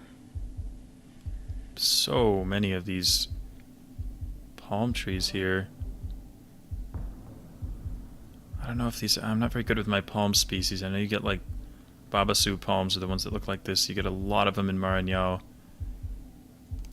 So Swan Gambit going Maranhão. Pan is over the border in Pará, and it is indeed Maranhão. Swan Gambit, pretty closer. Round 2, here we come. Pan down about 500, going in. Is this ever Greece? Could I like this that. be a home round for Pan? Definitely looks like Mediterranean where. Yeah, my first thought here was Greece, but it's hard to say. We'll see what the players decide on. Yeah, Swan going there. Thinking kind of that south main island. Yeah, going for the Peloponnese. We'll see if Pan has a different vibe. Kind of a tough one here. I don't mind the guess from Swan Gambit. A little bit north, Pan. Yep. Nice guess. Yeah. Good guesses from both, and Pan is going to be a little bit closer, but they're pretty close to equidistant away, even though Pan is kind of in the right section of land there. Swan Gambit probably doesn't want to see much more Greece. This looks like possibly Spain instead. We have... There was a pole top in the other direction that had a sort of Y-shaped top. You see that in the distance there. Yeah. Those are seen a lot in Spain and France in particular, and with this dry landscape, I would imagine we will probably be in Spain. Should be. It's a great poll to know. Electricity polls are a big part of GeoGuessr, surprisingly, for anybody new. A lot of countries have pretty distinct ones, or regions. And it helped them there. Swan Gambit a little closer, though, 62 points. Honestly, really nice guesses there from both. I mean, we didn't see the map zoomed out, but in the grand scheme of Spain, that was definitely a pretty close guess from both players, so nicely done. Is this urban... Is this Indonesia, or is it like the Philippines? It's actually hard to tell. Wow. Yeah, it is hard to tell. This is a hard one. You're just in this little alleyway. There's so little to go off of. You got some like carts down the street. And... That pole over there, is that one of those like segmented poles that you see in Luzon? Yeah, maybe not. Okay, well they're both going. They're both going. Both going Java. And it's so. East Nusa Tenggara. Swan really does not look happy about that. That is a big hit to his health. That was a wacky round, honestly. Yeah, I couldn't see the pole in the distance very well, but that was. Normally, urban Indonesia is fairly obvious that it's Indonesia, but that was definitely a strange one. Whoa. Round 5 is cool. What are we looking at here? Coastal cliffs. I like Ireland I thought a lot. British Isles or France, something like that. I mean, we have a lot of white buildings in the distance over there with like black roofs, which fits super well for Ireland, so I think that's why Pan is going for that. Swan Gambit thinking it could be the Hebrides in Scotland, which oh wow, could also be correct. I'm not sure. It is France. It's coastal France. Neither gets it, but Pan is actually closer in Ireland than the Scotland guess. It's gonna deal some more damage. I'm wondering if that was that one island, like Belle-Île-en-Mer or whatever it's called, that has that really low quality Gen 2. Swan Gambit looked pretty distressed right there, so I wonder if maybe he saw where it was and then realized, ah man, I should have had that, but either way, he's still in it. He's behind, but it is not quite over yet. Swan does take the Netherlands round in round 6. Gonna deal 490 points of damage, but Swan really low down there in the health, taking us into round 7. Yep, and he's already down 1-0. He needs to turn this one around if he wants to take this match to NMPC. We do have Germany. Very flat, so it wouldn't shock me if it's sort of the northern half of the country here. Yeah, both happen to go there. Yeah. Central north. Pan is closer. Gonna deal even more damage there. Won't be the game, but Swan now on 435 health. On his last legs here.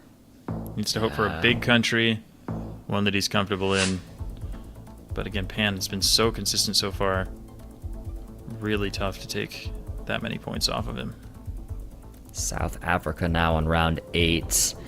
It could be doable to win some decent points back here from Swan, but if Pan is going to be closer, could be the game for Swan. They look like they're pretty close to each other in guesses, actually, so we shouldn't see too many points regardless.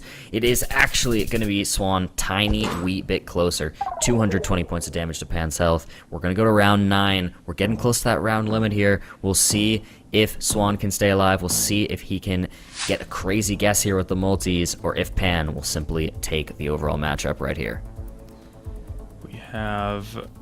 What do we have here?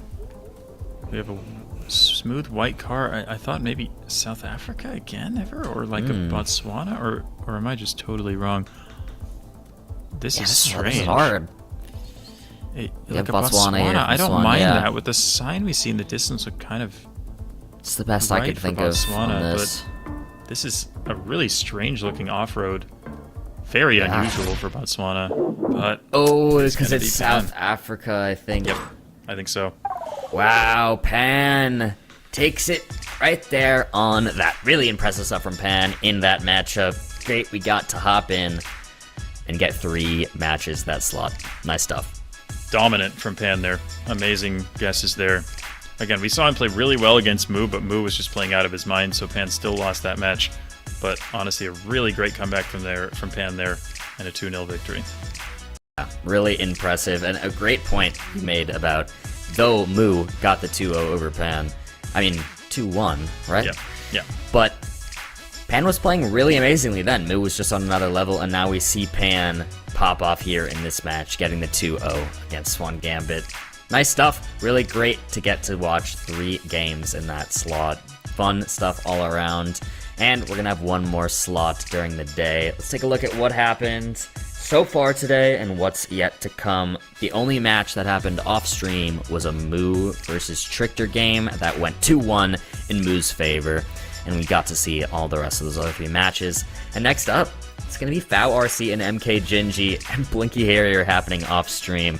What an incredible set of matches that have happened today. What an incredible set of matches we have coming up.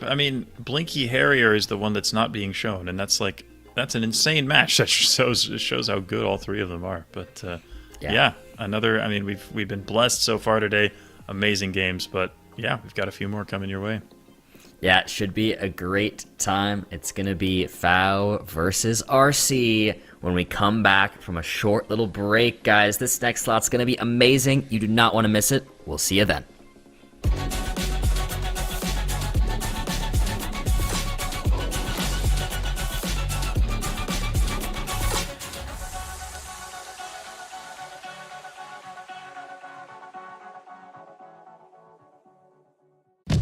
Thanks, GeoGuessr, for letting me become part of your world so quickly, and that I got a chance to see Blinky lift the trophy after that insane grand final. It was an experience I'll never forget. So now, with 2025 right around the corner, I have an idea.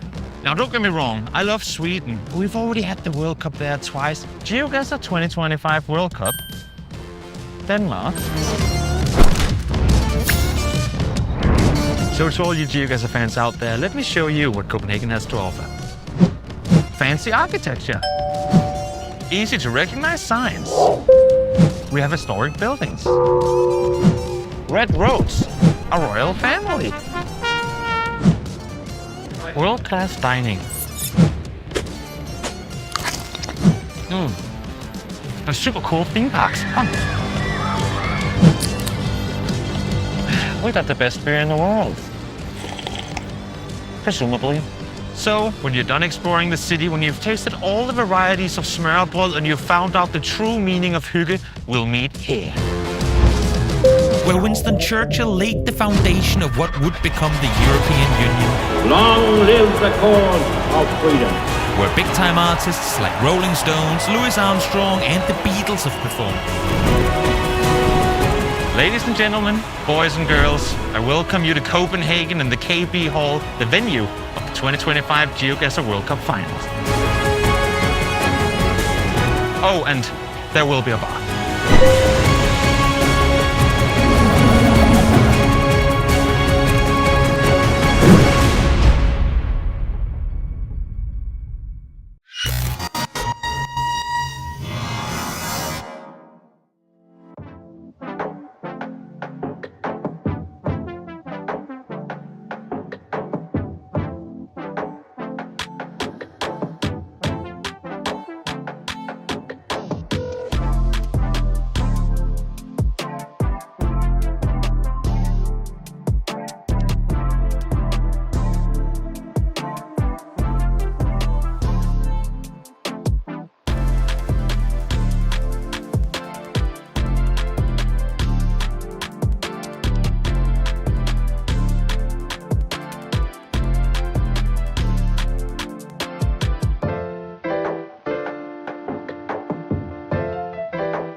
Welcome back, everybody, to the GeoGuessr World League. I'm your host, Bloom, joined by Jake Lyons. Guys, we're walking you through the matches every weekend, every Sunday. It's a great time.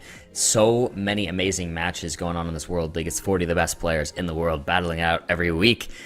And there's more games to come. We're at our last little slot of games for the day, and we're going to be starting out with FAO versus RC. This one should be really good. FAO hasn't really been having the day he's looking for today, catching a couple losses. But when you look at the stats and you look at the history here, this is actually a rematch from the GeoGuessr 2024 World Cup quarterfinals, where FAO actually beat RC. So we'll see what can happen here in the World League. Yeah, that was one of the most surprising and crazy results from that World Cup. There's a crazy NMPZ game in the best of 5 that gave FAO that match. So, hoping he can repeat the success from the World Cup here.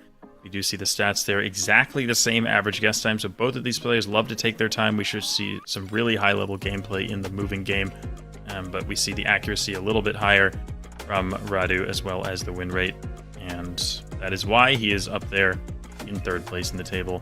FAO still doing okay, but again, we said he's lost both of his matches so far today, 2-0 each, so he definitely wants to get back on track. Yeah, it's definitely doable for him. FAO, you know, he likes to kind of get put under pressure, and that's where he seems to pop off, so maybe the pressure of facing RC will actually be what he needs to catch a dub here. The players are off in moving. It's round 1. Radu has not even moved.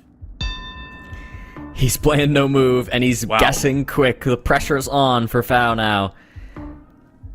That's crazy. I mean, it's a somewhat urban environment. I'm kind of shocked that Radu decided not to move at all. Yeah. It's like he thought it was no moving or something, but we'll see. Pays off for him. It does! He doesn't need to move. RC's just too crazy. I mean, if you know where it is, why move, right? Yeah, just, get it in there, get the guess in, and go to the next round. It's going to be round 2 now. We're back in Mexico once again. This time we've got signs. We are so back. We're so back. Got the 95. Cuernavaca is a big city in the state of Morelos. Both players definitely know that. They'll both just be kind of scanning for the 5K, but I don't imagine that this round is going to have any real effect on the overall score. They both may have the 5K. They both have the 5K. FAO just takes a little sip of water, and RC chops a GG. The smiles, too. Wow, I love that. I love that. Love the sportsmanship between the two. Again, both of these players, very capable moving players. And, yeah, makes sense that they're able to line up a 5K and find it that quickly. They both have done that many, many times before. Is this ever Mexico again? Are we so back times 3? Or I guess times 2, because it's the second being time back. That we're back, but yeah. Yeah, maybe they accidentally set the map to Mexico. Balanced but yeah. Mexico. Wait. Oh. They have the same sign, but I think FAO's is like blurred, so he can't see the road number, whereas I think Radu has JAL on the road sign, so he can tell that it's Jalisco, and FAO's sign he can't quite read the state abbreviation. Oh no. This is gonna be major for Radu. Yeah, this is gonna be huge. RC might be right there on it. He is! What an amazing find, the 4998, and he's gonna take the moving game on round 3. Wow, we'll never know if they accidentally set the map to a Mexico map instead of a world map. So we just got 3 Mexico locations, and that was it. But Radu, the master of Latin America, knows Latin America so well, and did a great job in those 3 Mexico rounds. Wow. Yeah, really amazing stuff from RC to start us off, and we go on to no moving. FAO is just reeling a little bit here. He's 0-5 so far today, and losing that game in three rounds can't be good for the mental, but, he's still in it. And again, we've seen FAO lock in under pressure no matter what's happened to him before, so, again, Radu, one of the best no-moving players in the world, but FAO still in with a chance. Still in with a chance on this round 1 and no move. I really like this round. It's like I would love to go hang out in those trees. And they're in opposite sides of Argentina right now. I don't mind the Bariloche idea from Radu with these big tall pines. Bariloche is kind of a ski town in the Andes, but all we see is a forest, so we'll see, but I kind of like the idea, if anything. Yep. Wow, really good guess from RC. It's just so hard to go up against RC. He's so good. He does not take his foot off the gas. Fao just kind of shaking his head like, what do you even do against this?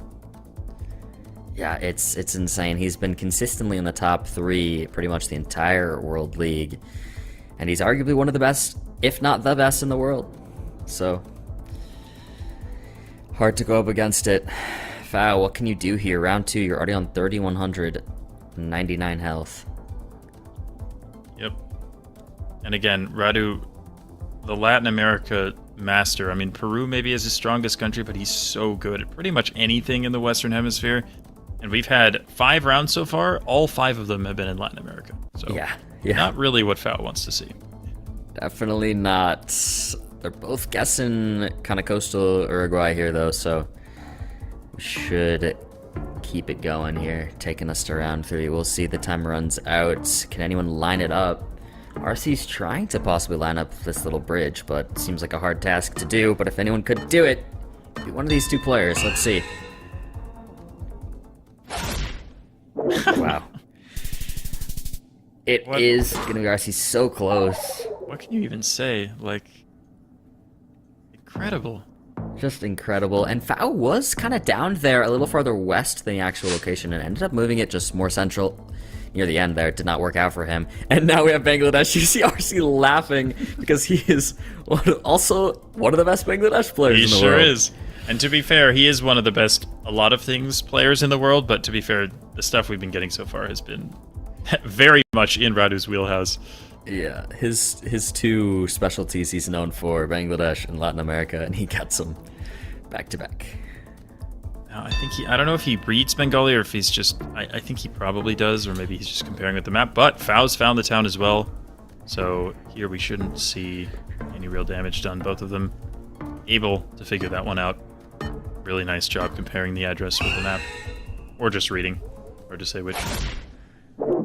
Fao Nice. is the one who's on it in the end. That's the 4999 on no move, beating RC in Bangladesh. I think that's the first points Fao has taken in the entire match. Yeah. But it's like, even then, he got a few points off him, but it's like, Radu's in the right district anyway, so hardly makes a difference. What we got here? Round 4, South Africa, near Cape Town. There was some signs in the distance, hard to read them, but you do have a big city there that you can see south.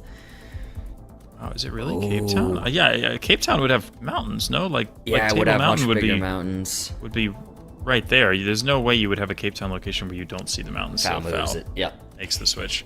That's good.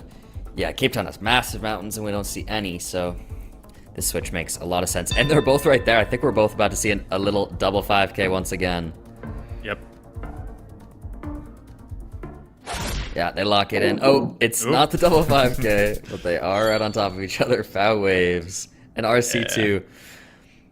You know, it's funny, I actually, earlier this week, was hanging out with RC and VC, as we sometimes do, and I had a chat with him about the waving, and I was like, I talk about it on the stream, but I wonder if the players know how much I talk about it. And he said they weren't super aware, but in some capacity they are, and they're waving regardless, so they know what to do. Round 5 now, little Scotland action. But Fao actually kind of leaning back, looking a little unhappy about this. RC locked in, trying to look at whatever he can. South of Inverness, Fao locks it in. I'm thinking a little more south here. Yeah, but pretty close nonetheless. So we'll see, the timer just runs out. Oh, it's Ireland. Wow. What a location. The Ireland. That's kind of crazy. RC, and even still, they're both there in Scotland. They're both in their own country, but Fao takes 1,000 points of damage. Speaking of Scotland, I saw a fact the other day. I don't know if this is true or not, because you never know what you can trust on the internet anymore. But I saw a fact that Loch Ness in Scotland has more water in it than all of the lakes and reservoirs of England and Wales combined, which is insane. I don't know if that's true. I knew Loch Ness was super deep, but kind of a fun one. That is a fun one. And if it's not true, I apologize for spreading misinformation. Yeah. We'll see. Oh my god, RC! Oh my gosh. What in the world? I mean, that's just... What are you supposed to do? Taiwan, middle of nowhere, and he's getting that close, putting Fao 231 health. I imagine both players saw the mountains west. That's why I didn't talk too much about the round, because Taiwan's a small country. But yeah, there was maybe some mountains south as well. Radu lined him up, but yeah. Amazing. But here we are in Brazil, and even Fao down this much, he could win the game instantly if he makes a good guess here. I have one acai palm here, which you see a lot of those around Belém, but they're also pretty common all throughout the Amazon. Both players thinking it's the 319, which is the road southwest of Manaus, which makes a lot of sense. I mean, it's very densely vegetated, very Amazonian looking, and the road angle fits super well, so we'll see. Even this road is very, very long, so let's see if they can line it up. Fao locks it in quick. But RC, oh my god, what? I mean, they're both on the correct road. What can you even do? Yeah, I mean, he got the road right, and he's... I mean, I know we've said this many times when we watch Radu, like, completely dominate a match, but was that the best we've ever seen him play? I don't know, it was close. I mean, the guesses there were just almost beyond belief, like, so close every time. I mean, what can you do? It's like the only time Fao got points off of him was when they both had the right district in Bangladesh, and it's like, I don't know. Amazing from Radu. Yeah, unbelievable. Yeah, I feel like every week is an RC Masterclass when we get to see him play. I've said it so many times, but yeah, that RC Masterclass just never ends. Always in the front row to watch it. Unbelievable stuff, and a great second to last match of the day. Wow. Really nice stuff from RC, showing why he's staying up there near the top of the leaderboard. But with that, guys, it's bringing us to our very last match of the day. It's going to be Gingi versus MK. This is a fun one. This is a great one. I mean, two phenomenal players with similar playstyles. Both players really feel more comfortable with no movement and NPZ. Neither player is scared to send in a guess really quickly, but again, MK especially, just so incredibly accurate and so close every time, no matter what. And you see his, despite the 20-second average guess time, which is probably the lowest in the entire league, he still has 58% accuracy, which was above average, which is honestly amazing. Yeah, looks like Gingi's made a decent move up on the leaderboard after his earlier win today. So nice stuff to see. And yeah, MK sitting there in 4th place. So Gingi getting close to that top 12, which is kind of exactly where you want to be. So we'll see what he can do. And this is definitely going to be a fun one. Both fast players, both unique and fun little members of the community who kind of have similar vibes. I actually am remembering right now, funnily enough, that on one of the first nights of this last World Cup, I had dinner at a table with both MK and Gingi, and it was a great time. Yeah. So I guess maybe this one won't start until a couple minutes from now. But yeah, we'll see. It should start whenever they're ready, so we'll get ourselves straight in. I hope they play. I feel like realistically they're gonna play moving as no move. Yeah, they might. I mean, it wouldn't even shock me if they agree to do that beforehand. Although, to be fair, I think Gingi recently has been trying to spend a little more time on rounds, trying to actually move around and find info. So you see that's what he's doing here. Because his average guess time was 30 seconds and MK's was 20. That's a pretty significant difference. So yeah. I think a year ago, like when Gingi was playing at the Americas Regionals, he really was just kind of insta-guessing everything. But I think he's made an effort recently to become a more well-rounded player. And yeah, it's definitely shown so far. Yeah, we actually see them both moving here. We're halfway through the round already, and They're moving around. Now Gingi opting to maybe just make a guess here, or at least place a pin down. We'll see. Possibly some area codes there? Yeah, They're a bit 318. covered. Oh, but I think there was an address actually above the code behind MK's map. So I think Gingi has the state. And he does have some town Or not names there, Gingi, sorry. too. MK. Gingi's in Let's Mississippi. see. I think it will be Louisiana. Oh yeah, both in Louisiana now. The last second, it is going to be Louisiana. MK's going to be a little bit closer. Wow, a full timer running out on round 1 for these two players is surprising. Yeah, I would not have expected that. Yeah. Wow. Yes, again, the average guess time from MK is 20 seconds. And that was a is unreal. 60-second round, so... That round definitely alone unusual. might have taken his average to 21. There we go. There's That's more like the it. MK we know. Instantly sends in Shugoku. And yeah, Gingi agrees. Sees the guy wire. Goes a little bit further east. MK. Yamaguchi. Unreal. So quick. Right prefecture. Not even sure how he knew the prefecture from that. I mean, he had a couple of signs, but they weren't to anything very significant. So, yeah, it's such an impressive guess. Going around 3 now. Both players still staying close to spawn. Yeah, MK. Just gonna make a quick guess here in Vermont. Is he gonna lock it in too, though? We'll see. Gingi moving down the road. I like the Vermont guess. I mean, I saw a green plate on Gingi's screen, which the license plates in Vermont are green.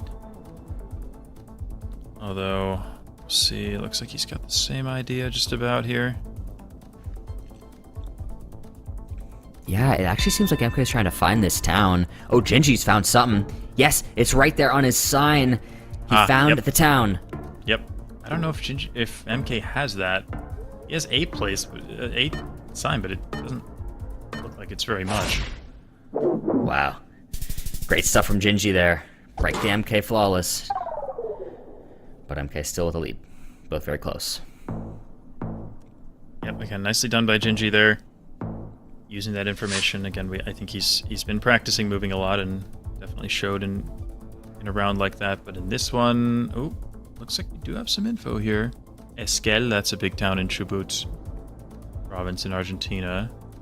Yeah, GC's now. MK found it, so did Gingi. Yep. Gonna try and line it up. We'll see.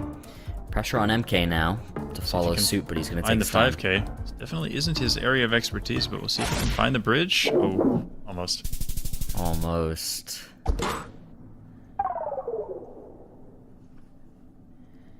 MK. 600-point lead now, but a close game nonetheless. Both above 5k health. We're halfway through now. We're just about halfway. We're on round 5. 3 times damage and some signs right there to start us off in Poland here. Look at all this beautiful info. So, yeah, in Poland you'll have road numbers, 3-digit road numbers, those yellow ones. They are sorted throughout the country, so the first digit will sort of give away the area of the country that you'll be in, and then once you're in that area, it's reasonably easy usually to scan for the specific roads. I assume both players are scanning for the road numbers. We can't see them, but I think the players probably can. There we go. So, MK's in the right area. He has some 500 roads. Hasn't found the exact ones. I think maybe Gingi found the towns instead. I'm not sure. I think I saw some 500 rows on his screen too, but I don't know if they were the right ones. He might have found last second one of the towns. We'll see. Yeah, timer's gonna run out here now. MK. Gingi! On it! Really great find there from Gingi. That's gonna deal 1,116 points of damage. Gingi now a decent lead. Again, you see the difference. It's like Gingi's been practicing moving. He knows he's better at scanning for info, scanning for towns. And that's definitely paid off so far in this game. But the thing is, like, once you get one reasonably rural round that effectively becomes a no-moving round, it's like, doesn't matter how good you did with the information. If you make a bad guess against MK in a round like this, you're done. Yeah, wow. MK in quick now on round 6.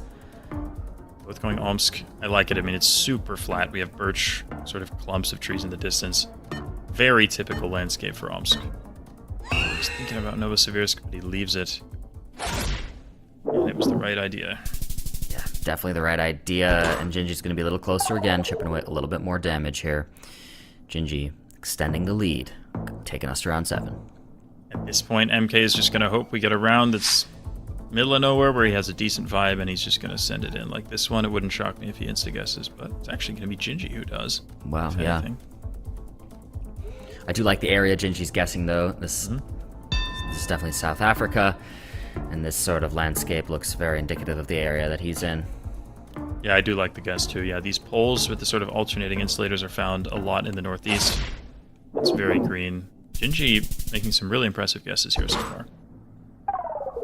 Yeah, really nice stuff from Gingi on the moving. Taking us to our round 8. We're getting pretty deep in here. The multis are racking up big. It's 4.5 times damage now. And looks like Gingi's playing no move once again. And he's vibing. He's feeling it. I mean, there's signs there. He didn't even go look at them. I mean, we'll see if MK has info here, but wow. Clicking Lima. Looking near Lima. And the timer runs out. Gingi is going to be closer. Once again. Gingi's going to take the game now. Gingi, worth mentioning again, he beat Radu in the first match of the day. Who's like, you know, top, whatever, 3 in the league. And now MK, I think, is 4th in the league. Yep. And he's taking the lead here, too. Gingi is absolutely on fire right now. Yeah, really amazing stuff. This is pretty insane.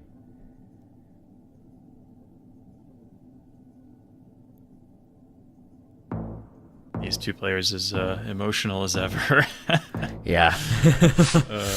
The classic. MK with the classic looking a little bit slightly confused at all times. Gingi kind of just straight faces it. Crazy. Adopted the MK playstyle at the end of that game with that Peru guess, but it worked for him. Worked really well. We'll see if he continues it. Right now, actually MK to put on the pressure first here. MK's in Wallonia. Gingi is in Flanders, so they're in sort of separate parts of the country here. Gingi is going to be a little closer. But small country, small points. Maybe we get that in the vocab too. Yeah, especially with no multipliers. Belgium never going to shake things up too much. Yeah, we're just going to go round 2.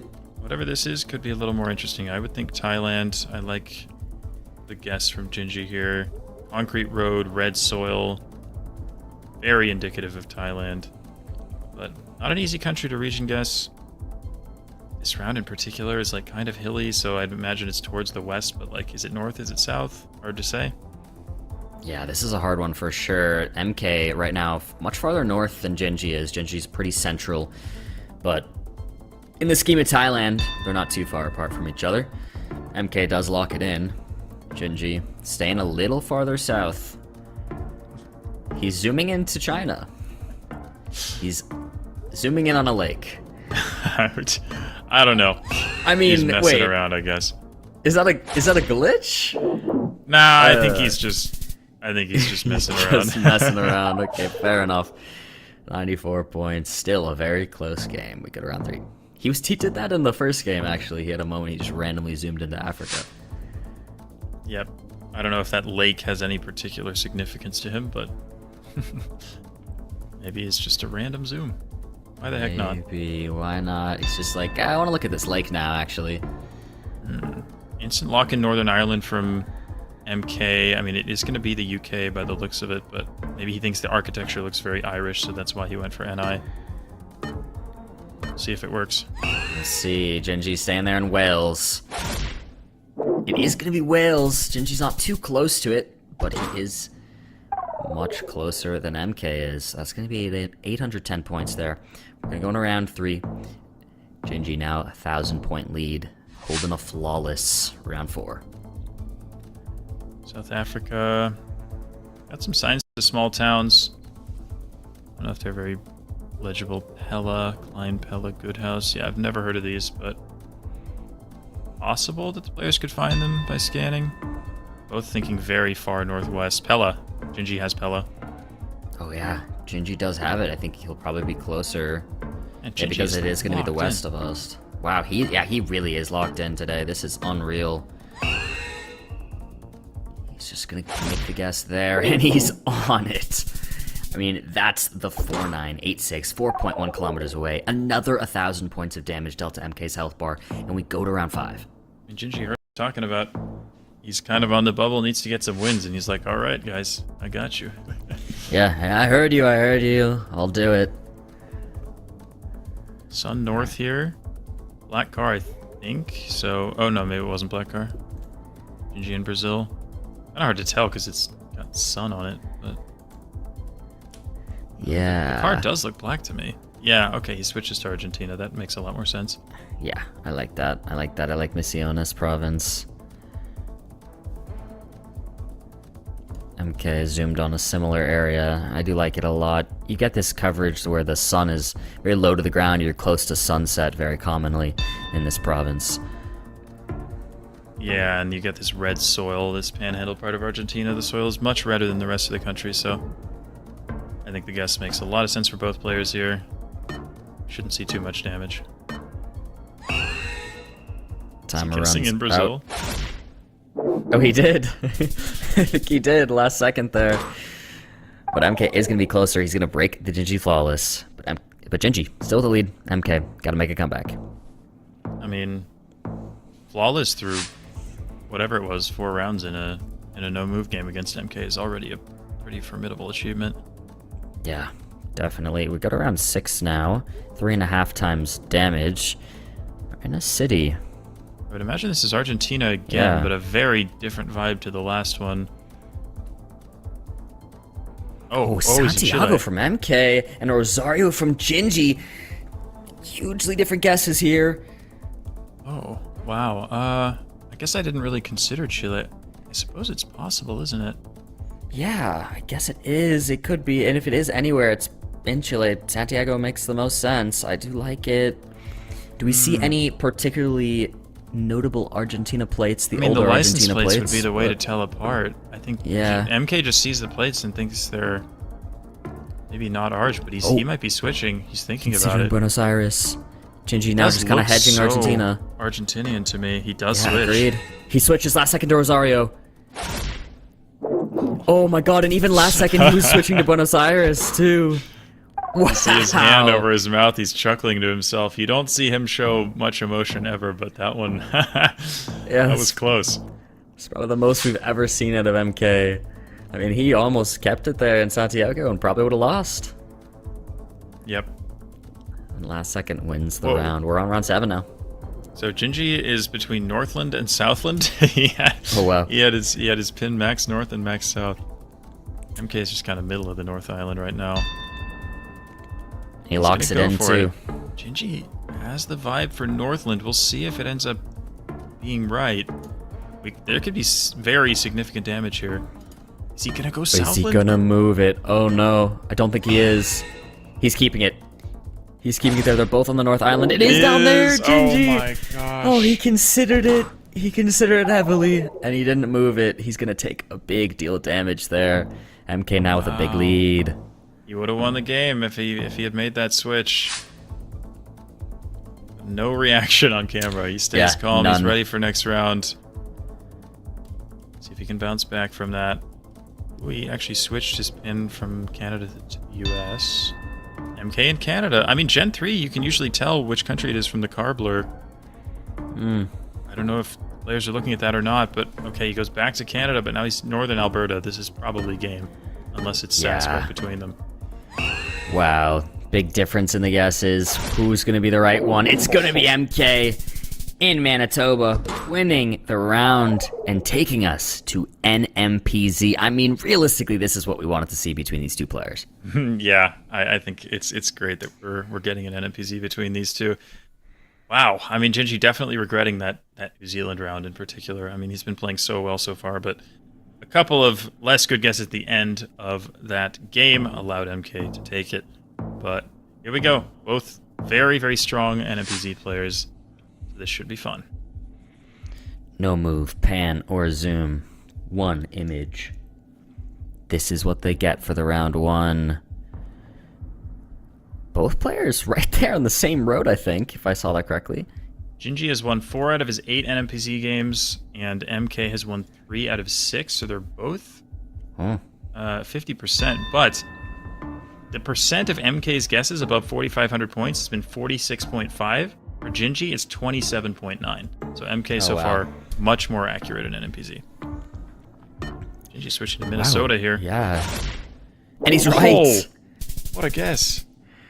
I mean, he's just upping the stats when we bring them up. Any stat we bring up, he's like, no, let me actually make that stat even better right here, right now. Forget your stats. Wow. What an amazing guess from Gingi. And no matter what, he makes a guess like that, or he messes up the New Zealand, unfazed. Urban Brazil here. Very, very tricky, especially in MPC. So much of the architecture can look similar across the country. Both players MK somewhat far north. northeast here. Yeah, MK farther north than Gingi is. See if he keeps it. Considering switching towards Brasilia. We'll see if he does it. He does not. Considering Guyana, he doesn't. Good thing he didn't. It's gonna be near Recife.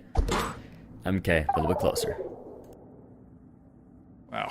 Well, takes his first points of the game, but yeah, I mean, I don't know how this is going to turn out, but this is such a fun NMPZ matchup. The quick North Ghana zooms from both players right there near each other, same road. I agree with this. I feel like I've seen a road that looks like this near Bogatanga. I don't know if it's the canal next to it or something, but this looks really familiar to me, so I actually like the guesses. Oh, wow. Okay. I think that's deserving of a wave, but if any players wouldn't wave, it would be these two, so yeah, maybe I let it slide. Go to round 4. Philippines, quick zoom from Gingi. I like it. Concrete road, very common in the Philippines. Lots of palms as well. Classic. Yep. Concrete road, palms, banana plants, round hole there as well. All very good indicators for the Philippines, but guesses are pretty different. They're pretty different. MK swimming and is closer. It's farther north. That's pretty big damage. MK now actually has about a 200-point lead.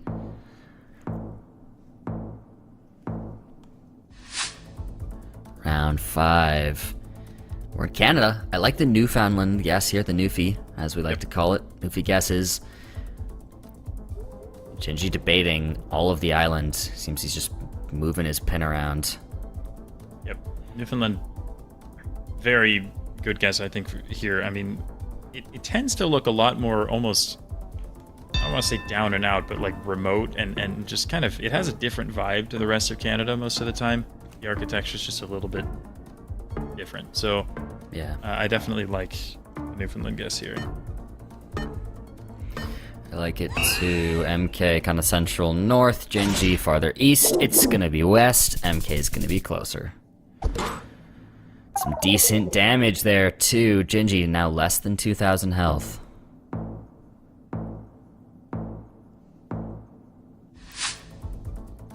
Round 6. Beat Radu in the NMPZ. Can he beat MK as well? Ooh, and we have a France and a Belgium from the two players. They're neighboring, but they are far enough apart. Gingi is North France. Is he going to keep it there? Yep, he's just a little south of Paris now. The pressure's on for him to make his guess. He's only got 5 seconds to do it. He's going to let the timer run out near Paris. Who's going to be right? Belgium or France? 3.5 times multiplier. It is going to be France. Gingi's going to be in the right country, but MK closer in Belgium. 1,200 points of damage to Gingi's health bar. Dang, I mean, MK, I guess it was just guessing based off the general vibes. The architecture felt very Belgian, so makes sense that it was up there, but unfortunate for Gingi in the right country. But he's not out yet, and we'll see if he can make a good guess in the US. These are very different vibes here. Wow. Arkansas and Wisconsin right now. Once again, players very far apart. With the 4 times multiplier, with it being round 7, either could possibly actually win on this if they're right on it. But Gingi is really the one who can't afford to be farther away. Gingi's so good often with recognizing vegetation. It's all about, you know, what species of pine trees are these. Oh, he's thinking about switching. Is he going to do it? He is. He does. Wow, last second, Minnesota-Wisconsin border. Even though MK put the pressure on, he stays unfazed, he moves it. It's good Man, he wow. did. MK is going to be closer. It's good going to be enough. Michigan, but it won't be enough. It's going to be MK taking the dub and NMPZ winning the overall matchup. Wow. Well, I mean, well played by MK. I mean, he lost the moving game, but you know, we've seen it time and time again from him. He stays calm, he stays composed, and played so well in that no movement NMPZ. And Gingi was on fire up to this point, but MK regains his composure and takes the match.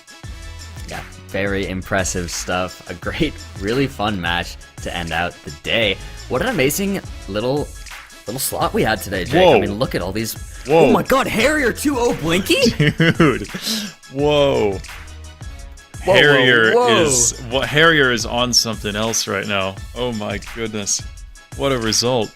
That is unreal. Yeah, Harrier is going insane. He 2-0'd Blinky. I am going to have to go and watch that VOD back. That's unreal. Wow. The moving practice paying off for Harrier. Holy moly. What a tear he is on right now. Seriously. Wow. Well, I'm sure taking a look at that will be really fun to see. I mean, wow. And anything else today you're looking at, Jake? I mean, what an insane day at Gingi beating RC, that 2-1, and then we see Gingi go absolutely insane there at the end too, but MK does end up taking it.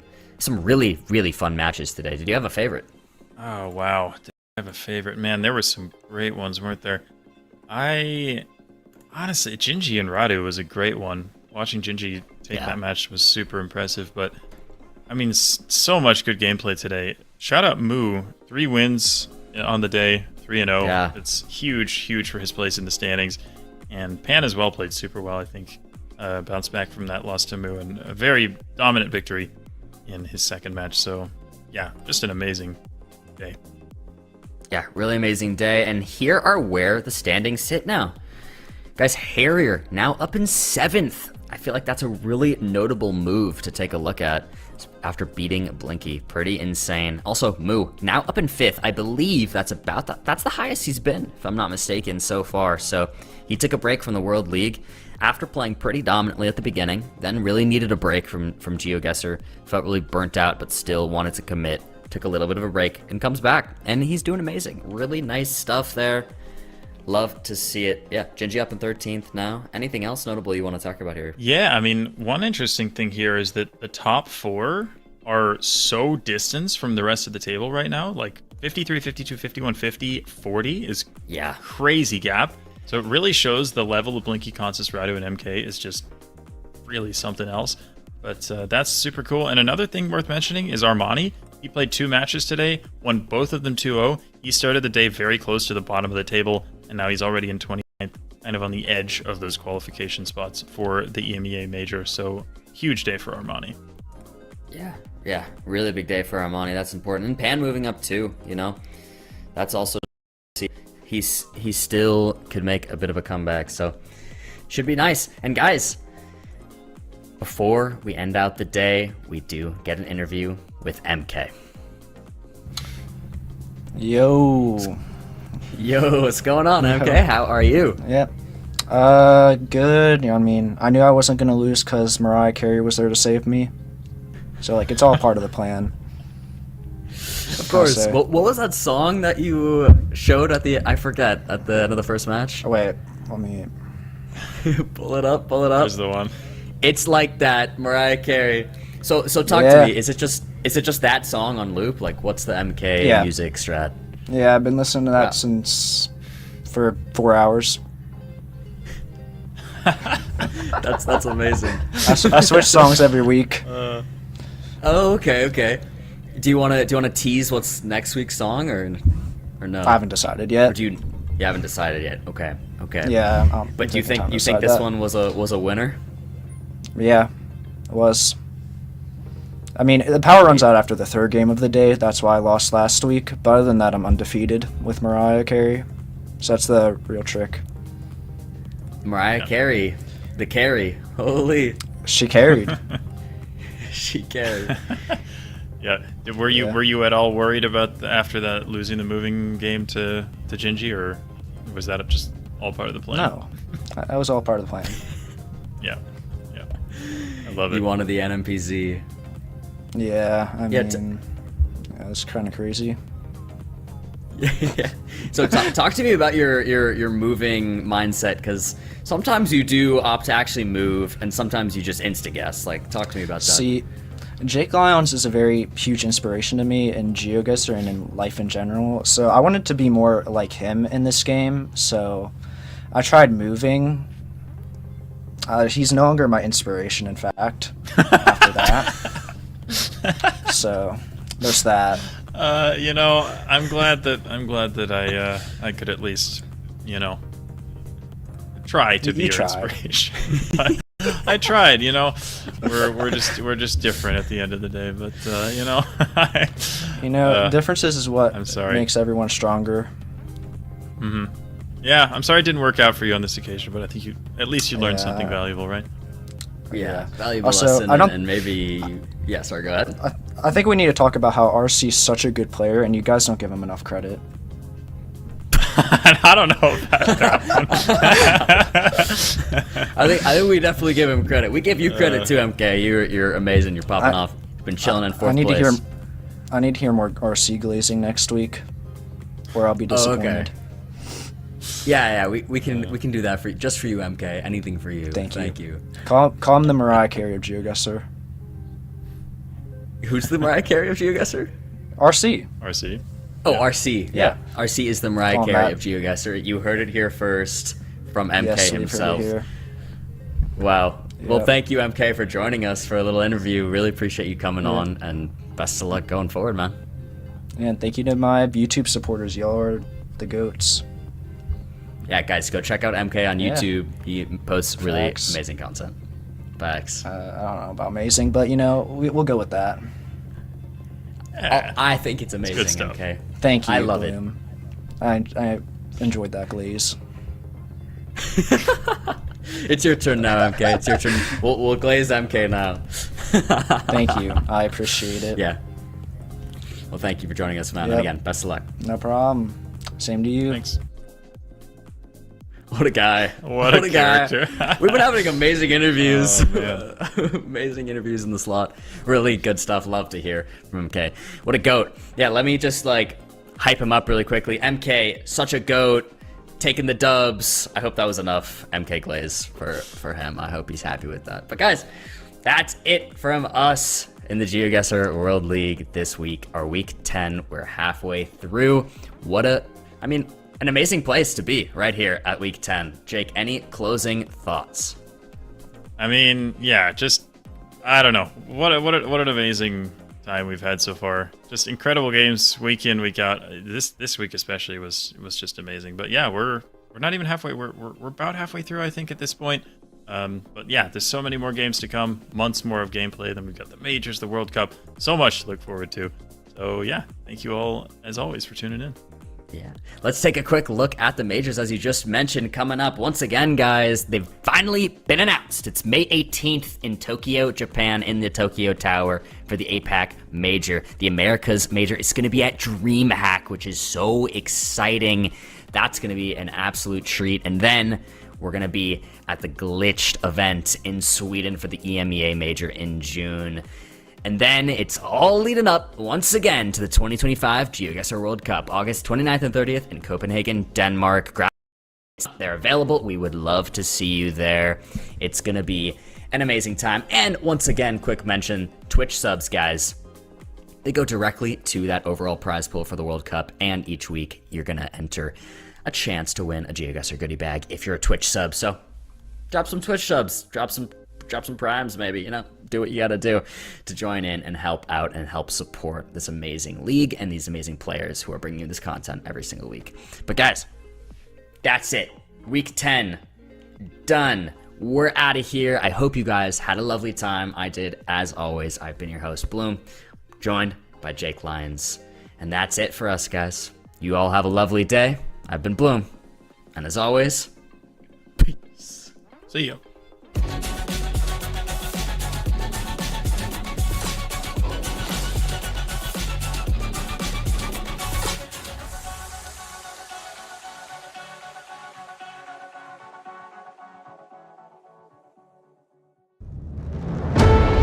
Dear fans of GeoGuessr, it's time for us to explore the world. Come and support your favorite players as they fight it out in the virtual boxing ring. The prize? A ticket to the World Cup. This year's major locations are Japan, inside the iconic Tokyo Tower.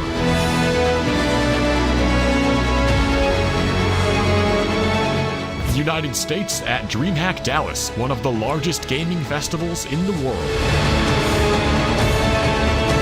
And finally, Sweden at the newest gaming festival, Glitched, in Jönköping. Go to geoguessr.com/World Cup for more information. We will see you there.